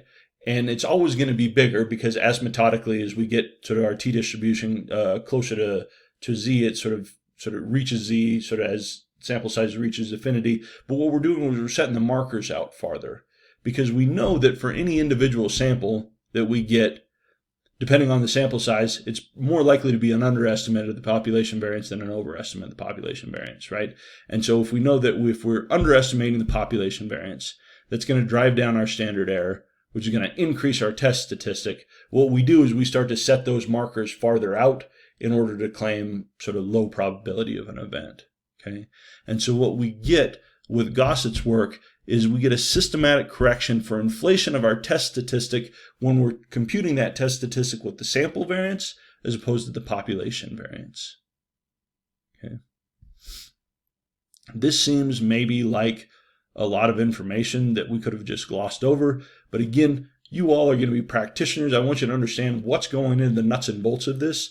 And so as we start to go forward and get into sort of more complicated models, some of this stuff will start to come back up and sort of make more sense. We're going to run into this stuff again and again.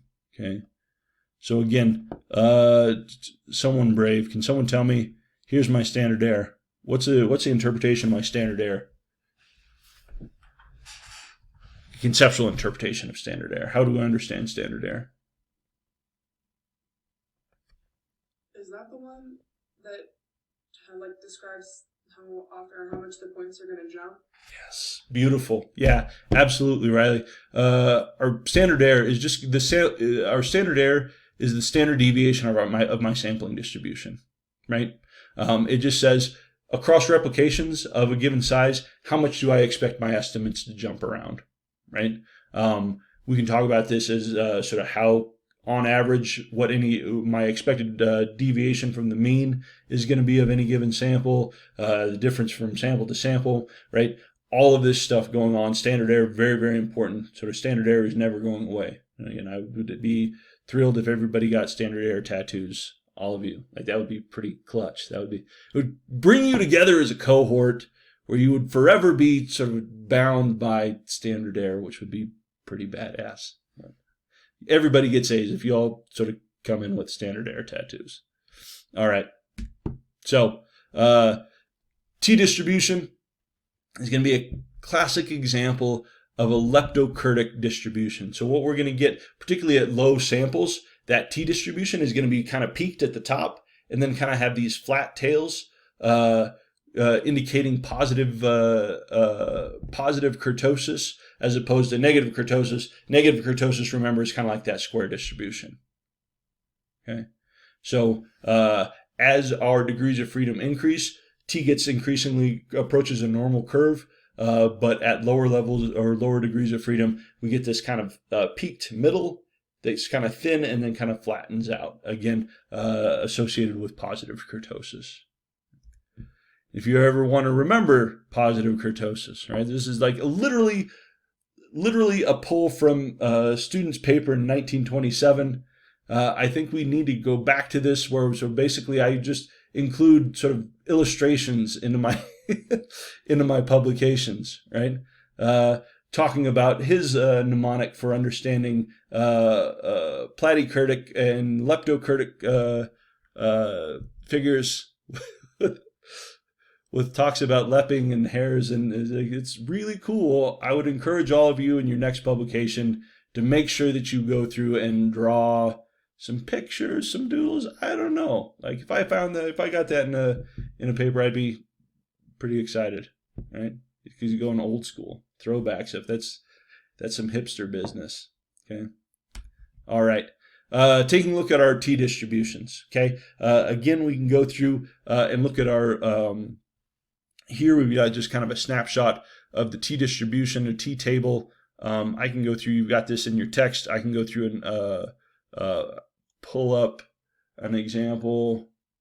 So here, right, what we see different from our z distribution, what we have here is the number of degrees of freedom in our test, okay? And here we have alpha levels for one-tailed test, two-tailed test. Most of the stuff that you'll be working with here is alpha 0.05 for a two-tailed test. And then what we have here is our critical value for a model with a given degree of freedom, okay? And so what we can see, if we go down here and we take a look at our critical value for alpha 0.05 for different degrees of freedom, Ari, what's happening to my critical value, or the value that I need to exceed in order to identify an interpretable effect as my degrees of freedom go up? So if I'm looking at this column here, as my degrees of freedom go up, what happens to my benchmark for interpretation?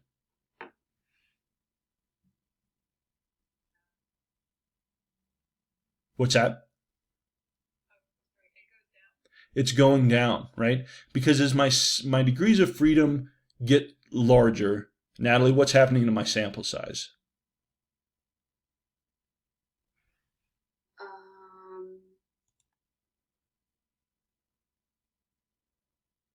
I guess the sample size increase. Yep. Because degrees of freedom are directly associated with my sample size. So as my degrees of freedom increase, my sample size increases. And as my sample size increases, again, help me out, Natalie, sort of what's happening in my t-distribution as opposed to its shape relative to the normal curve?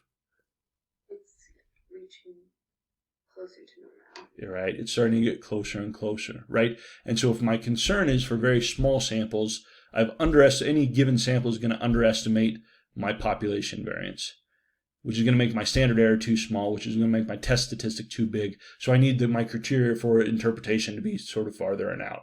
But as my degrees of freedom increase, it means my sample's increasing, I start to get closer and closer and closer to something that looks more and more like a normal curve until we get down to, say, sample size of 100 or degrees of freedom of 100. Robert, what's my criteria for at alpha 0.05 for degrees of freedom 100?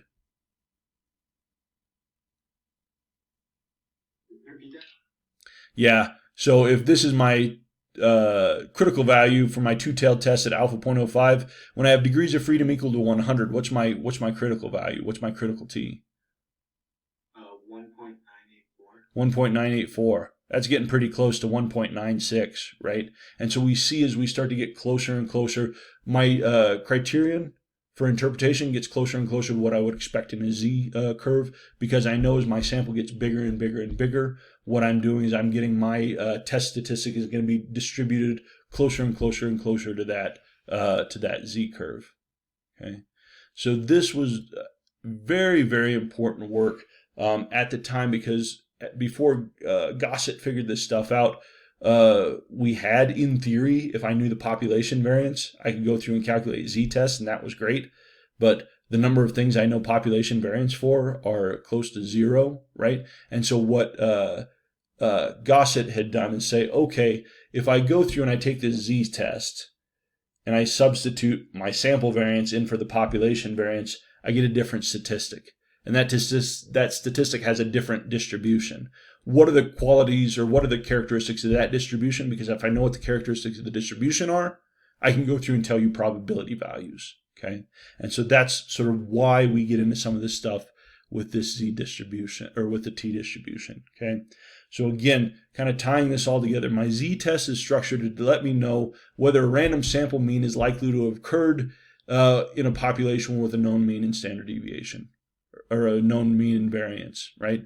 And if I reject the null, I interpret this as evidence that the data are unlikely to have been drawn from a population having sort of whatever the mean it is that I sort of found, right? So I'm saying, again, working within the sort of the limitations of our test, we say if I find data, if I assume that sort of this is the population mean and standard deviation, and if I get data that's very different than that, my conclusion is that these data are likely, the sample data are likely come from a population that has a mean that's sort of not equal to whatever I was comparing it to. Okay. What we do with a single sample t-test is we use this when comparing a sample mean to some known population mean when my population variance is unknown. Okay. T-distribution, corresponding degrees of freedom, we use this to correct the underestimation of my population variance due to the skewness of my sampling distribution of the variance, particularly at small n. And what happens is my threshold for interpretation starts to become greater for smaller versus larger sample sizes. Okay, and so what we do is we got those critical values indexed in that t-table. Okay, so factors influencing my t-statistic. Difference between my mean and my assumed value under the null, right? As my observed mean starts to get farther and farther away from what I expect under the null, Brittany, what happens to my test statistic? Say it again. Yeah, as my observed value in my sample, as my sample mean starts to get farther and farther away from what I would expect under the null, what happens to my test statistic? It changed. Like, are you looking to see if it gets larger or smaller? Yep. So if I guess that it would get small. No. Okay, ask me again now that I understand. Okay, yeah. As my observed sample mean gets farther and farther away from sort of my value assumed under the null, what happens to my test statistic? Does it get larger? Yeah, it gets bigger, right? The more discrepant my sample is from what I expect under the null, the larger my test statistic gets. Okay. We also see that my test statistic is impacted by my sample variance. Okay. What happens, Allie, as my sample variance increases? T is going to decrease. Yeah, it's going to get smaller, right? Because my sample variance increases, that means my standard error is going to increase, all things held equal. And if my standard error increases, I'm dividing sort of this observed difference by a sort of larger number. It's going to make that go down, okay? And then last, sample size. Robert, what happens as my sample size? What happens in my t-statistic as my sample size increases?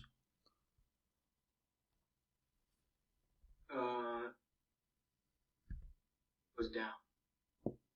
Or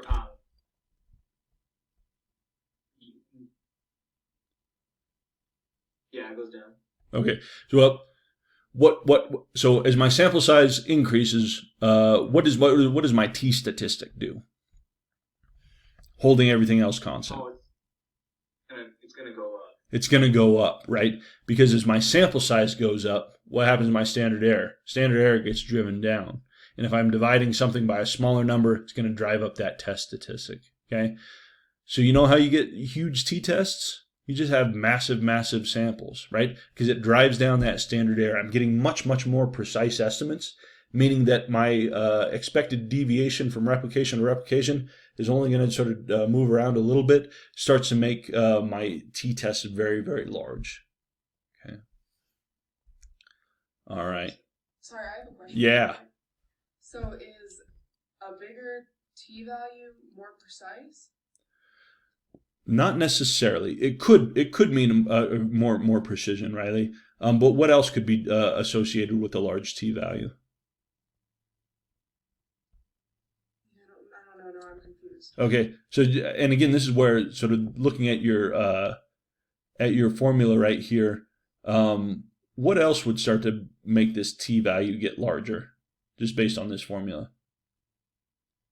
If you had a smaller amount of standard error. Yeah, standard error. But what else? What's going on in the numerator?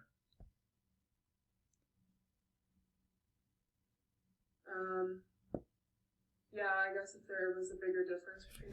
Yeah, perfect, right? If I started to find really, really large differences between sort of what's expected under my null and sort of what I actually observed, that'll drive my t-test up, right? And so, yeah, larger t-tests can be associated with sort of bigger sample sizes, right?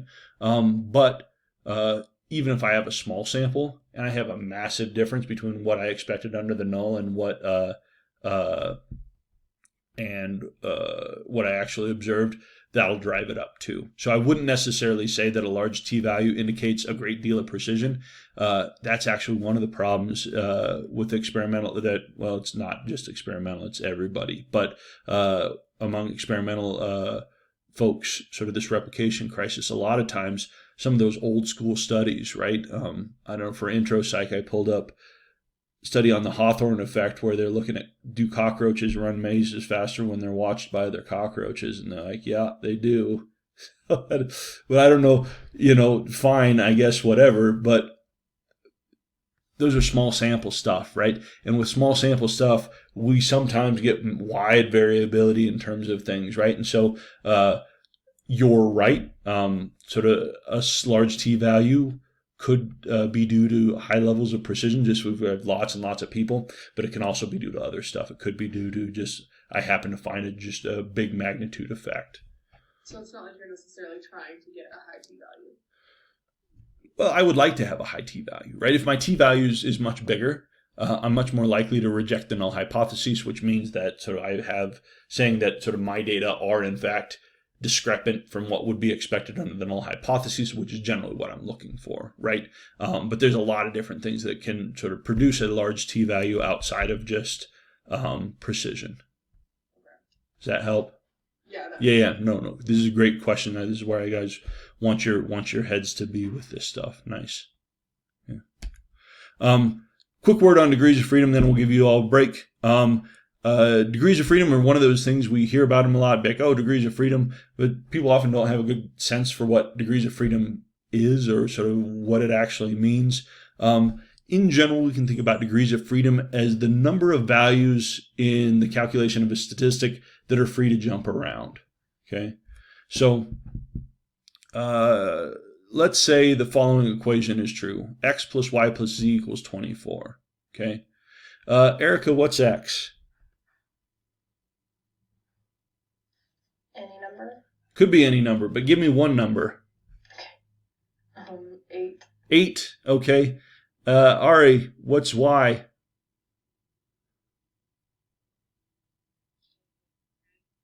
What's that? Yeah. 10, all right. So we got 8 and 10. Rachel, what does z have to be? Can z be any number? No, it can't be any number anymore, right? It has to be 6, right? Because we picked a value for x, we picked a value for y. There's no degrees of freedom with z. Z has to be a number, right? Now, before we picked y, could z be any number? Yes. Yeah, it could be, right? But as soon as we go through and we pick y or z, now, all of a sudden, that last one we've got no. So what we would say if we're looking at this equation, we'd say we've got 2 degrees of freedom in this equation. One number can be whatever we want. The other number can be whatever we want. But once we've got those two, we'll run out of degrees of freedom. We're sort of locked in. We painted ourselves into a corner. Okay, and so so when we're thinking about a single sample t-test, single sample t-test has 1 degree of freedom, right? So our degree of freedom, we would calculate this as the number of people in our sample minus 1. Okay, and so what we do is we lose a degree of freedom when we're calculating the sample variance. So remember that our sample variance is calculated as a function of the deviation of each score from the mean, right? So we go through and remember when we're calculating our sample variance, we've got sort of the score, the mean, and then we've got a deviation, right? But what we know is that if we sum up our deviation scores, the sum of our deviation scores has to equal 0.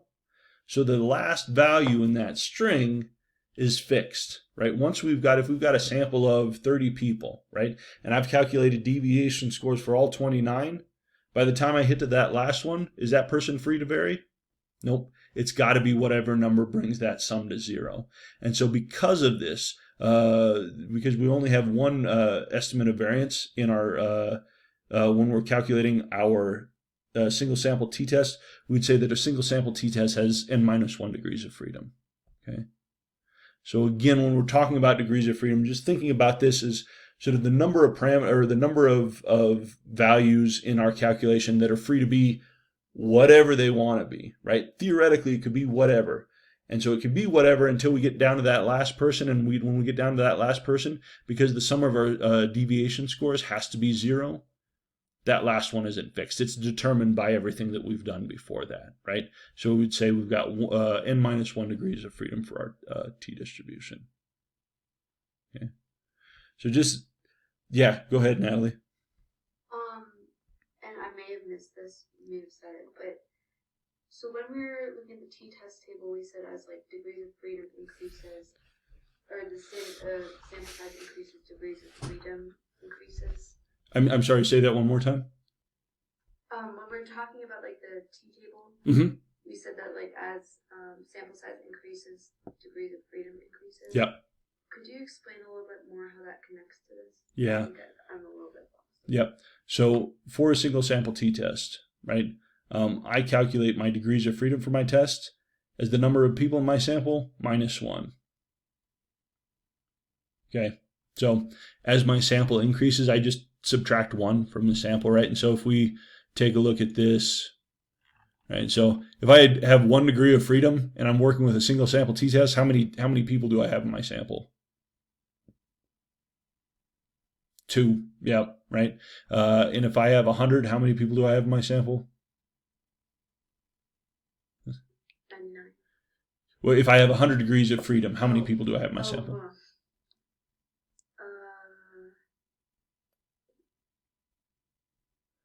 So if my degrees of freedom are the number of people in my sample minus 1, if I have 100 degrees of freedom, how many people in my sample? 99.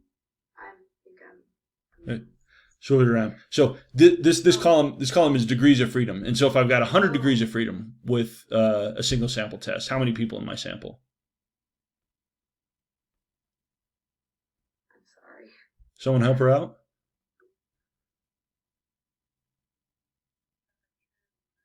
Yeah, 101.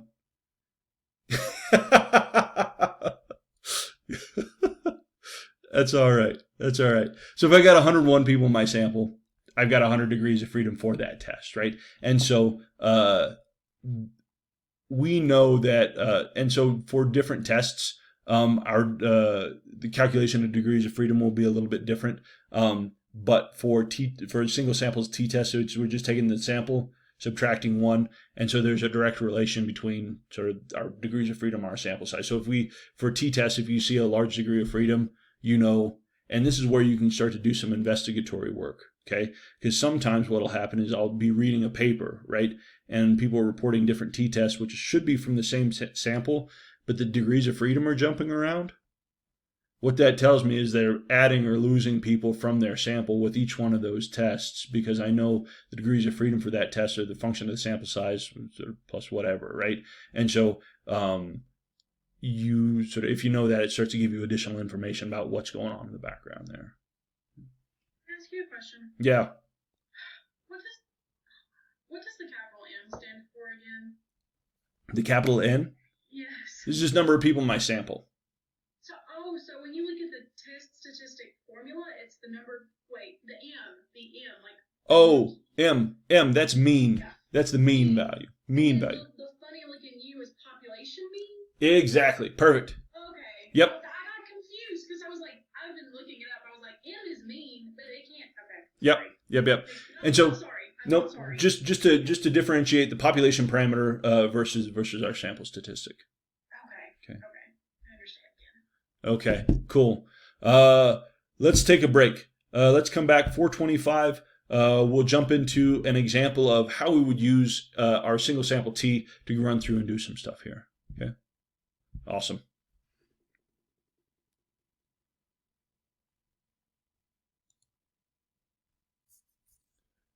Howdy, folks. Ready for the last stretch?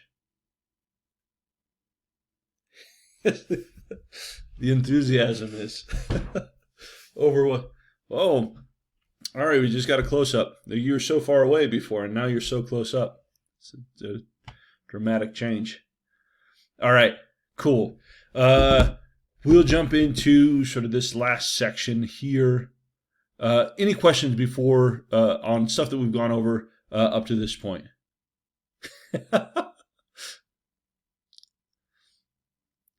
Rather, your cat has a question. Is that I can't remember. Is that he, she? She, Pandora, yeah. Pandora. She's interested in sort of biases with small samples in the population. Oh, how did she get over there with Ari? It's a very strange situation. Your cat has solved teleportation, which is a pretty sweet thing. It's documented here. Makes it difficult to keep a track of it. Right? It just pops in and out of existence. It'd be a strange situation. All right. Any questions before we jump into this last stuff? All right, cool.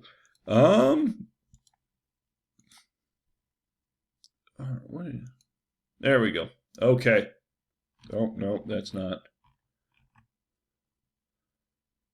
We want to be. Okay. So we're talking about library books. Okay. So let's say, and so we're going back to a tried and true example here.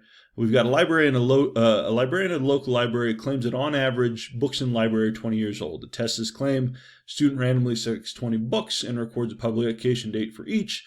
Sample had an average age of 23.8 years. Okay. Sample variance was 67.5. All right. So what we're going to do is for these problems and problems like it, want to state in a sentence the null hypotheses, state the null and alternative using symbols, calculate a 95% confidence interval, conduct a hypothesis test at alpha 0.05, and then summarize conclusions with respect to the larger research question. Okay, so we'll go through and do some of this stuff, but again, calculations on this, pretty straightforward. Okay, so first thing we want to do is we want to go through and we want to calculate our confidence interval. Okay, so confidence interval here, no different than what we were doing before. We've got our sample size, our sample mean, and then our sample variance is what we got in this problem. So what we need to do is we need to calculate our standard error. Okay, this is just going to be 67.5 over 20. Now, this is a variance, and so I just did a shortcut, right? This is just easier to do. I can take 67.5 divided by my sample size and then take the square root of that, or I can take the square root of 67.5 to get my standard deviation and then divide that by the square root of my sample size. 6 one way, half a dozen the other. So we go through, and this gives us our standard error of 1.837. Okay. Someone tell me, Natalie, can you tell me what would be a literal interpretation of this standard error?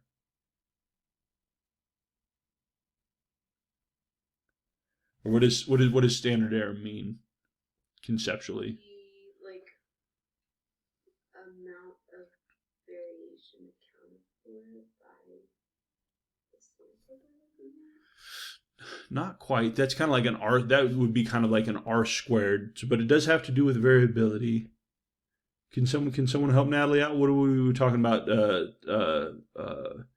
What is our standard error measure? Standard deviation of your sampling distribution. Perfect. Yes, absolutely.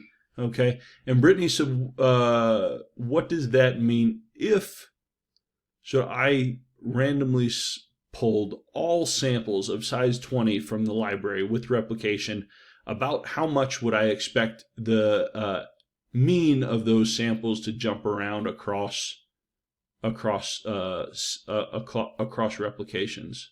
It's about like 1.8. Yeah, about 2, right? So again, if I'm pulling random samples of size 20 with replacement, and I were to pull all possible random samples of size 20 from books from this library, I would expect on average for books to jump the average estimated age of the book to jump around by about a little under 2 years. Okay, does that mean I couldn't get samples that were way out on the ends? No, but on average, I'm expecting any average sample or any random sample to be pulled to deviate plus or minus from the on average from the actual population for mean for just a little under 2. Okay, so we go through, and this is my standard error. Pull that up, and then calculation of my confidence interval. Just have my point estimate here from my sample, age of 23.8 plus or minus 2.093 times my standard error. All right, Allie, where did I get 2.093? Is that the T statistic? That's my test statistic. Exactly, right? So what I did, Allie, how many degrees of freedom do I have in this sample? 19.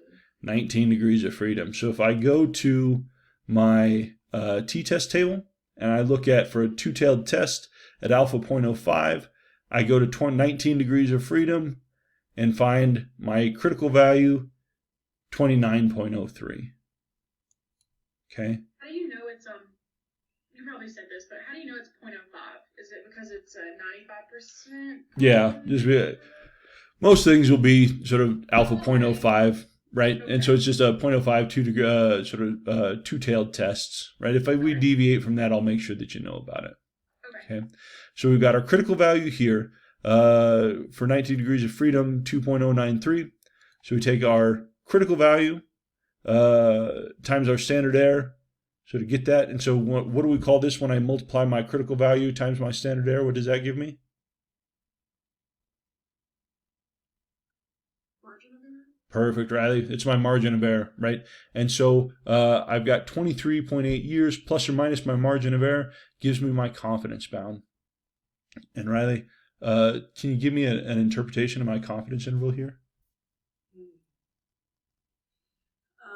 Okay. Alright, let me think about this. That your population parameter would fall between those two numbers? Yeah, perfect. You know what? At this stage of the game, that's awesome. Exactly, right. So if we want to elaborate that a little bit more, what I might say is that sort of based on the data that I've collected, looks as though anything from about 20 to 27.6 years would be reasonable estimates, plausible estimates for the true age of books in this library, sort of based on the data that we've collected, right?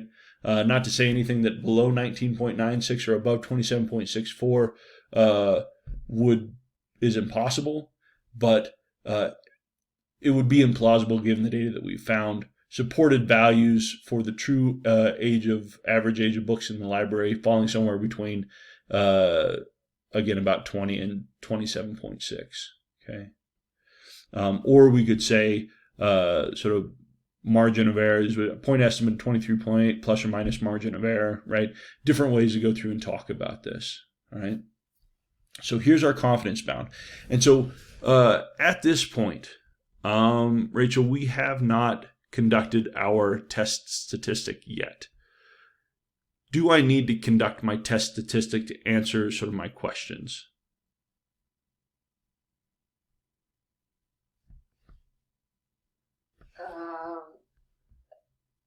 So again, sort of, yeah. So the local the librarian says books are average age of the books in the library is 20 years. Okay. Can I answer that question with my confidence or with my interval estimate here? Technically, you could. Yeah, I mean, you could say. You could give a range and say it's plausible that the average would be 20. Yeah, and how do you know that 20 is a plausible value for the population mean? It falls within the bounds that are compatible with your data. Perfect. It falls within there, right? It's right on the edge. It's just clipping it, right? But is based on the data that I've collected, is 20 as good of a guess as 23.8? No. No, it's not, right? Because remember, we've got that kind of that natural curve of this, but it's still within what we would consider, based on the rules that we set beforehand, something that would be at least acceptable, plausible, given the data that we've collected. Okay, so if the question is, so with the data that we've collected here, do we already know what the results of our null hypothesis test is going to be?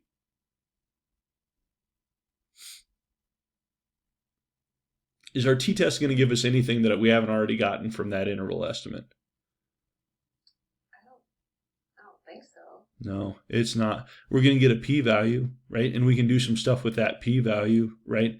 But at the end of the day, and this is what I wanted to sort of drill in your head beforehand. What will happen is people are trying to sort of incorporate test statistics and confidence intervals. They'll say, things like my test statistic sort of my null value didn't fall within the bound, or didn't fall within the bounds of my confidence interval. The t-test provides further evidence of something. Does the t-test provide further evidence of anything? No. T-test is using all the same numbers as my confidence interval did. If my confidence interval finds anything different than what my t-statistic did, something's gone wrong, right? So it's not more evidence, it's just kind of repackaging it and putting it in a different sort of way, right? And so this is why people will make an argument for the only thing that I get out of my test, t-test here is a p-value. Everything else, I've got a point estimate. I've got upper and lower bounds for what would be reasonable guesses. If you say, hey, is it this? I can say, sure, maybe, right? Or data doesn't support that. So the only thing that we're getting is our p-value, right? But we're using all the same stuff. So never say additional evidence for or provides more support for, because the numbers and all the ingredients we use to calculate our interval estimate are also just going into our t-test. It's just kind of repackaging a little bit in a way that's arguably less useful than sort of what we did with the interval estimate. Okay. So we've got our interval estimate. Calculating the test statistic, easy peasy at this point. Okay, we've got 23.8, which is our sample mean, minus our mean under the null is 20 over our standard error. We go through, we calculate this out, we get a test statistic of 2.069. Our critical value, 2.093. And so, Robert, do we reject the null hypothesis or fail to reject the null hypothesis?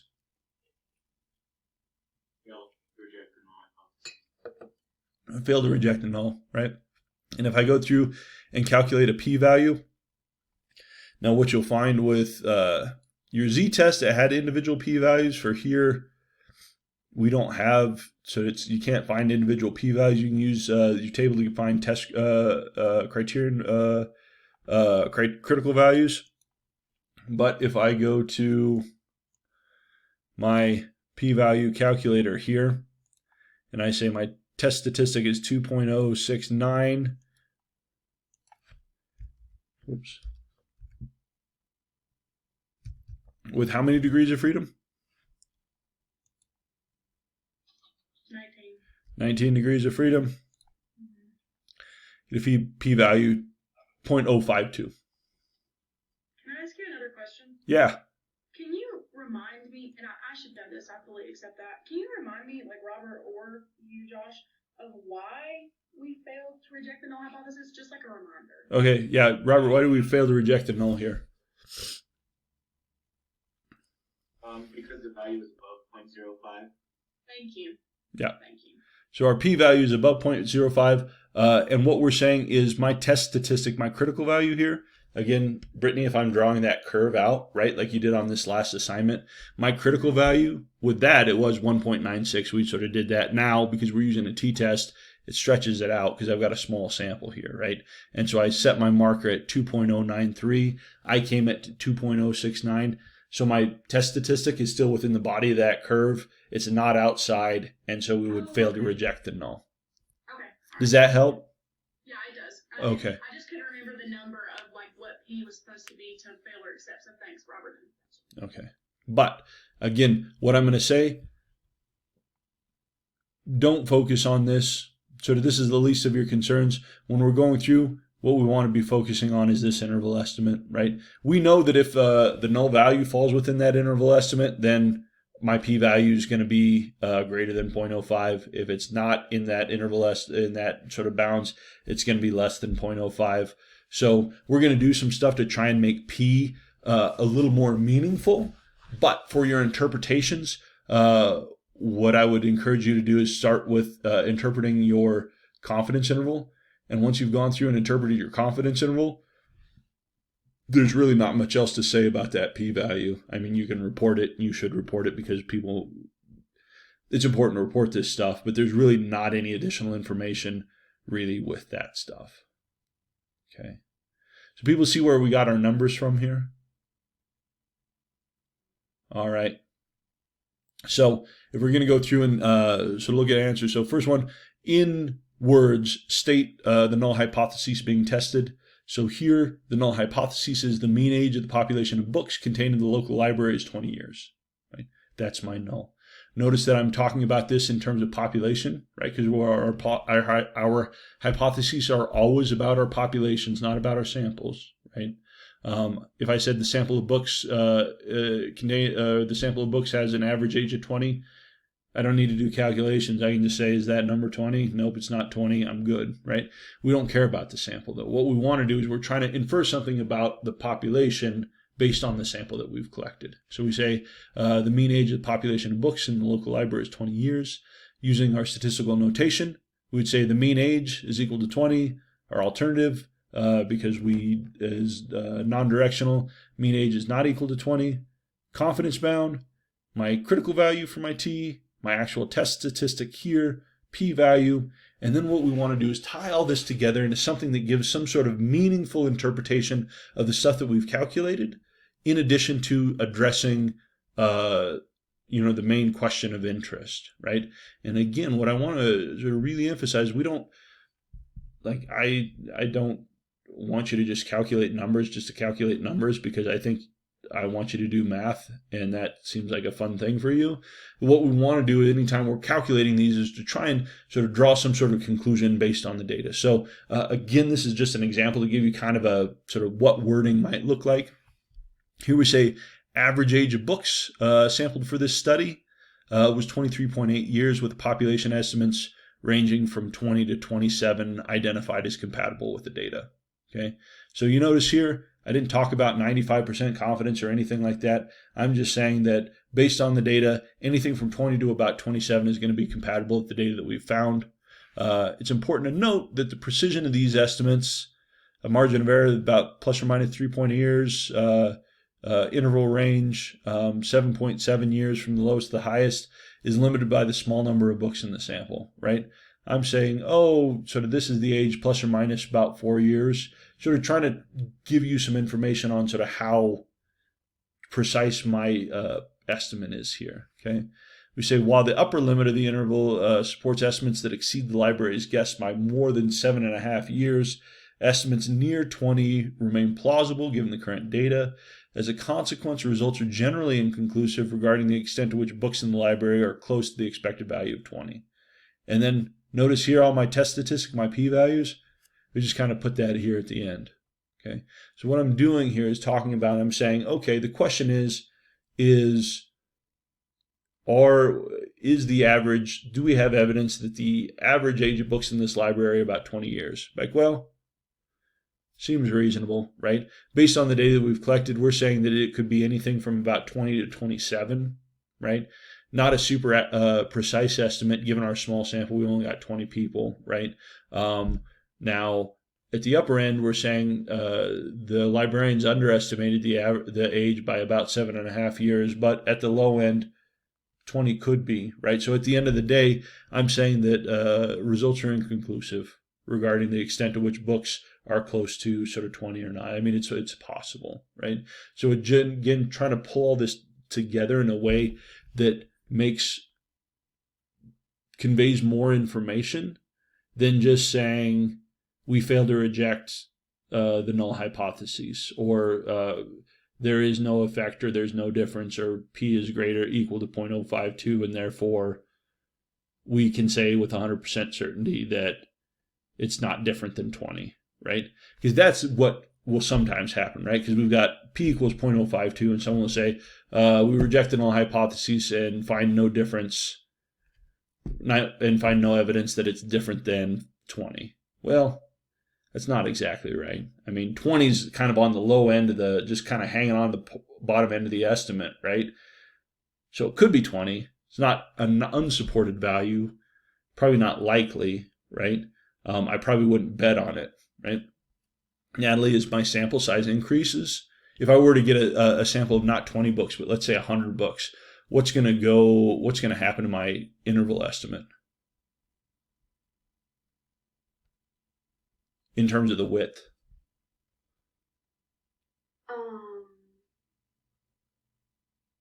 We get wider, right? So as I get more people in my sample, right? What happens to the precision of my estimate? Oh, it gets more precise. It gets more precise, and so my confidence interval, my standard error is going to go down, but what's my confidence interval going to do? Get tighter. Yeah, it's going to get tighter, right? And so assuming all things stay the same, if my point estimate doesn't change, I increase my sample size, and now all of a sudden 20 is no longer a plausible or supported value. Now that's not to say that if I add another 80 people, that point estimate might not change around. We don't know. But sort of what we've got here is, we say the data that we've got says 20 is a reasonable value, but we're not super precise. We're pretty sort of loose in terms of what we can say about this. Okay. So do people see sort of how we've gone through and kind of tied this stuff together? I mean, definitely want you to throw in your p-value here and sort of your test statistic, but at the end of the day, really kind of focusing on the interval estimate and trying to sort of build in sort of interpretations that speak to the question at hand. Another question, just Yeah. for clarification, up at where it says conduct a hypothesis test using alpha as 0.05, is that just finding your p-value? Yeah, that's just sort of where I'm setting my markers, right? It's a two-tailed test, so we got 2.5% in the one tail, 2.5% in the other tail. It's just alpha is sort of your criterion for your p-value. Yeah. Okay, so we did that right here, right? Yep. Is that what you did online, or? What's that now? When you found the alpha, is 0.05, where did we do that at on here? Is that where you typed it in? Oh, yeah. Conduct alpha test at alpha 0.05. That's just my alpha level. This is setting my tolerance for type 1 error. Okay, so almost always 0.05 is just the agreed upon thing that most people sort of test against, and so that means if your p-value is less than 0.05, then you get to interpret it as something. If it's not, then you say it's inconclusive, right? Okay. So you don't actually calculate that? No, that's calculated for you. I mean, you can set your alpha to whatever, right? In my next paper, I'm going to try and set my alpha to 0.5. They'll probably tell me, no, you can't do that, right? So yeah, I mean, there are situations, if we got into a methods discussion, where you could set your alpha higher, but you'd have to have some pretty strong arguments for why you were doing that. Okay. Other questions? All right. So let's finish up. We'll talk about some complementary statistics that we'll calculate for this. Going to talk about effect sizes. Okay.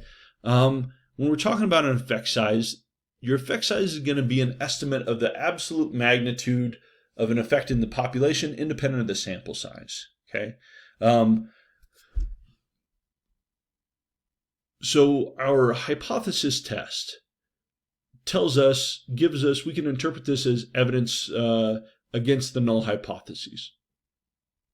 But it doesn't tell us sort of how much of a difference there is, right? It doesn't give us any idea of the extent to which the null hypothesis is false, right? And so if let's say, Ari, I've got a correlation of 0.3. Is that associated with a p-value of less than 0.05?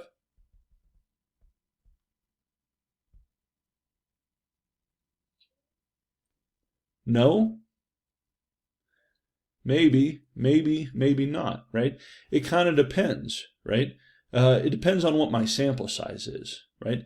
If I've got 15 people in my sample, Erica, is correlation of R equals 0.30, is that going to be significant? You can just guess. No. Yeah, probably not, right? If I've got a sample of 1,000, is it going to be significant? Maybe. Yeah, absolutely, right? And so what we got, the problem with our hypothesis test is I can have the same difference between group A and group B, or I can have the same point estimate of my of an association, but depending on the number of people in my sample, that's going to make that sort of change that p-value a great deal, right? And I think correlations are nice because you can say, oh, I've got a correlation of 0.1. And that's not important because that fails to reach statistical significance. But if I get 10,000 people in my sample, that's absolutely going to be significant, right? It's the same estimate. It's quantifying the same magnitude of association. It's just if I want that to be associated with a smaller p-value, I just jack up the number of people in my sample, okay? So this is a concern with our null hypothesis test is because on its own, our null hypothesis test doesn't give us an extent to which it doesn't provide an indication of the size of the effect in the population, and so this is where our effect size comes in. So again, our effect size is going to give us an estimate of the magnitude of an effect, independent of sample size. Like any other statistic, our effect size is an estimate for some unknown population value. The thing that's tricky about effect sizes is depending on what type of analyses that we're running. We've got different effect sizes for different types of analyses, which makes people struggle with this sometimes. That's the nice thing. That's the genius of the p-value, right? That's the trick of the p-value. How the p-value has got us all sort of super excited about p-value is p-value is the same across all sort of analyses, right? But effect size change. If I'm running a means-based test, it's different than I'm running an ANOVA, or different than I'm running a chi-square or a regression, right? Now, to some extent, we can go through and sort of start to make conversions, and meta-analyses will do this. But if we're wanting to attach meaningful interpretations to our effect size, we need to be working with the effect size that was developed for that specific test, okay? And what we want these to do is start to augment our interpretation of our inferential statistics by giving a sense of how big our difference is. Okay? Now, for a single sample t-test, right, where we're just comparing our sample mean to some known population value, just the raw difference, this can be a simple and sort of potentially meaningful measure of effect size. Okay? If I'm working with something that has like a known entity, let's say I do research with, let's say, Erica, you're doing a social psychology experiment where you want to see the extent to which sort of different people share money with another people in competitive game or something like that, right? And you're saying that the people who receive this pro-social condition share $20 more with an opponent than expected under the null, right? I know what $20 means, right? And I can say, okay, I can see that as being important, right? Or maybe I say they share 25 more cents than expected, sort of without this condition. And I'm like, I don't know, it's a little bit bigger, but not a big deal, right? So if we're using units that have some sort of meaningful, sort of intrinsic value to them, just sort of the raw difference can be sort of a meaningful measure of effect size. But a lot of times, the stuff that we're doing in psychology, we're using made-up measures with arbitrary scales for hypothetical constructs that we can't touch or feel or see or taste or smell, right? And so here, this is where it starts to become important, right? To sort of maybe have something that's a little bit more standardized. Because let's say, Brittany, I have a bag, there's the difference in sort of group A and group B on this measure I collected is 20 points. Does that mean anything to you? No, not if I don't have any more context. I don't know. They're made up points on a made up scale. I don't know what that means, right? But what we can do is we can start to standardize this, right? And so what we can do is we can calculate a Cohen's d, which is the difference that we're seeing, the observed difference in units of standard deviation, okay? Now all of a sudden we're putting things on a metric that has a little bit more intrinsic meaning if you know something about statistics, right? Riley, if I say that sort of groups A and group B differ by a half a standard deviation, what do you think about that? I mean, that makes more sense than just saying 20 points. Right. What if I say group A and group B are different by 3 standard deviations?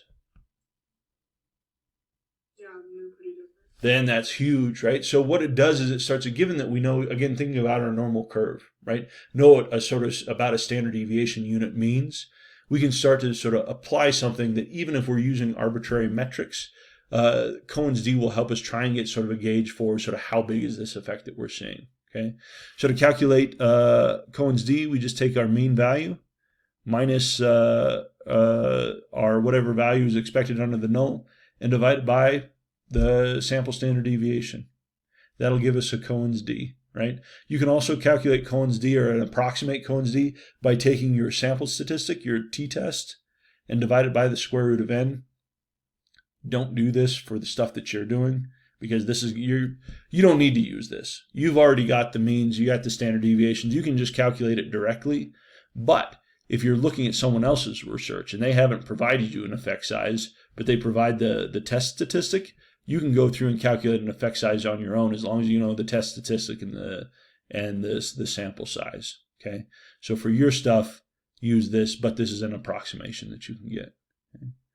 And so what we know is we start to, and we have interpretive benchmarks, and these should be used as very, very, very loose benchmarks. But it starts to put things in a metric that sort of we can start to agree upon, or at least sort of has some difference, right? So if we see something that's a small effect, this is going to be a d of sort of low bound of d equal 0.2, right?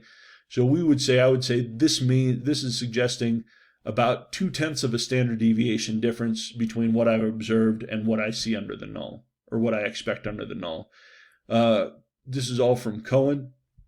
Cohen identifies a small effect as something that you probably wouldn't see, that wouldn't be obvious if you were just looking, but something that's sort of systematically there. Okay, and the example he gave, I'm not sure why, just because I guess sort of it's something that people can probably envision. The difference in height between 15 and 16-year-old women. Okay, so if I get sort of high schoolers and I take women who are 15 years old and 16 years old, I'm going to see on average 16-year-old women being a little bit taller than 15-year-old women, but it's probably not something that's going to be real obvious, or something that I'm going to be able to just eyeball. Okay, a medium effect, d equal 0.5. This is a half standard deviation difference. Okay. Interpret your d values similar to you would as your z values, right? It's just a difference in standard deviation units. So a medium effect Cohen identifies as something that you can probably detect with the naked eye, right? This is an effect that you could sort of see that would be apparent just by kind of looking. And again, he gives an example, the difference in height between 14 and 18-year-old girls. So this is young women who have sort of presumably hit sort of puberty and sort of still. So obviously 18-year-old women are going to be taller than 14-year-old women, sort of associated with a medium effect. Large effect is going to be something that's very, very obvious, right? Like it's very clear and apparent. D equals 0.8 and above. And again, Cohen describes as the difference in height between 13 and 18-year-old girls. Again, I'm not sure exactly why Cohen chose this as the metric. It's sort of weird, but just to sort of give you some background on sort of thinking about sort of where, sort of what this would look like in real life in terms of this D metric. Okay. So these effect sizes, what this is going to do is it's going to add, I can calculate my confidence intervals and I can calculate my test statistics, but my effect size is going to give me an index of the magnitude of the effect that I'm seeing. And this is going to help me start to make a better determination on sort of, is this meaningful? How big is the effect, as opposed to just my test statistic and my p-value, okay? Because what's my best way to reduce my p-value? If I want to get a really, really small p-value, what do?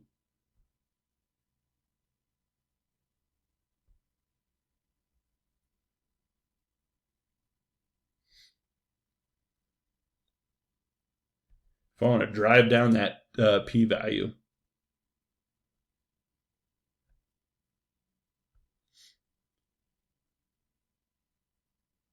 What do I do with my sample if I want to drive that p-value down? Yeah, exactly. Right. If I get a correlation, and this is where some of this p-hacking stuff comes into play, right? I go through and I get a correlation of 0.25, right?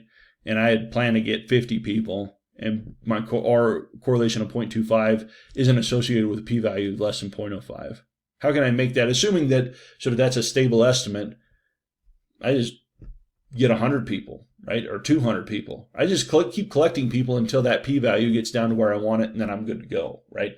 That's part of the problem sort of with people saying like, oh, so you need to identify your sample size on the front end, say this is what I'm going to do, as opposed to just like, oh, I'm going to keep collecting people until I get the p-value that I want, and then I'm going to shut it down, right? So I can get correlations are an effect size, R values are an effect size. I can get an effect size, or I can get a correlation 0.1. If I get enough people, that's going to be statistically significant, sort of based on our conventional terms, right? But it's still an R of 0.1, right? That tells me a very, very, very weak association in the population. And so sort of using this as a magnitude that's free of sample size, as opposed to just assuming anything that is less than p equal 0.05 is a big and meaningful effect. Okay. So we'll keep working with this stuff. We'll get, if it's still, you're still having a hard time kind of wrapping your head around this right now, don't worry. We're going to go through, we're going to do more examples, talk about this, and start you getting this stuff integrated in. Any questions before I turn you all loose? Okay. Our set 3 will be due on next Friday. Not this Friday, but the following Friday at noon. So just make sure that you've got that scheduled, that you've got sort of time to go through. Have people already started to work on that? A little bit, gone through and taken a look at it, sort of ish. Okay, so go through, take a look. This will be some more hypothesis testing stuff, but with this one, you're going to have to sort of incorporate sort of confidence intervals and some interpretations and things like that. So make sure that don't wait until the last minute. You'll be sad if you do. It's not going to be terribly taxing, but it'll still require some work. So, Riley, Pandora just wants to learn statistics. I'm not safe over here. Don't deny your cat a strong quantitative education. Okay. So she jumps because you can't see her, but Honey is literally asleep right here. They're like 2 Right. All right, cool. Riley's getting attacked. I'll let you all go. Let me know if you have any questions. You guys are doing an awesome job. Keep working away, and we'll catch you soon. All right. We'll see you, folks.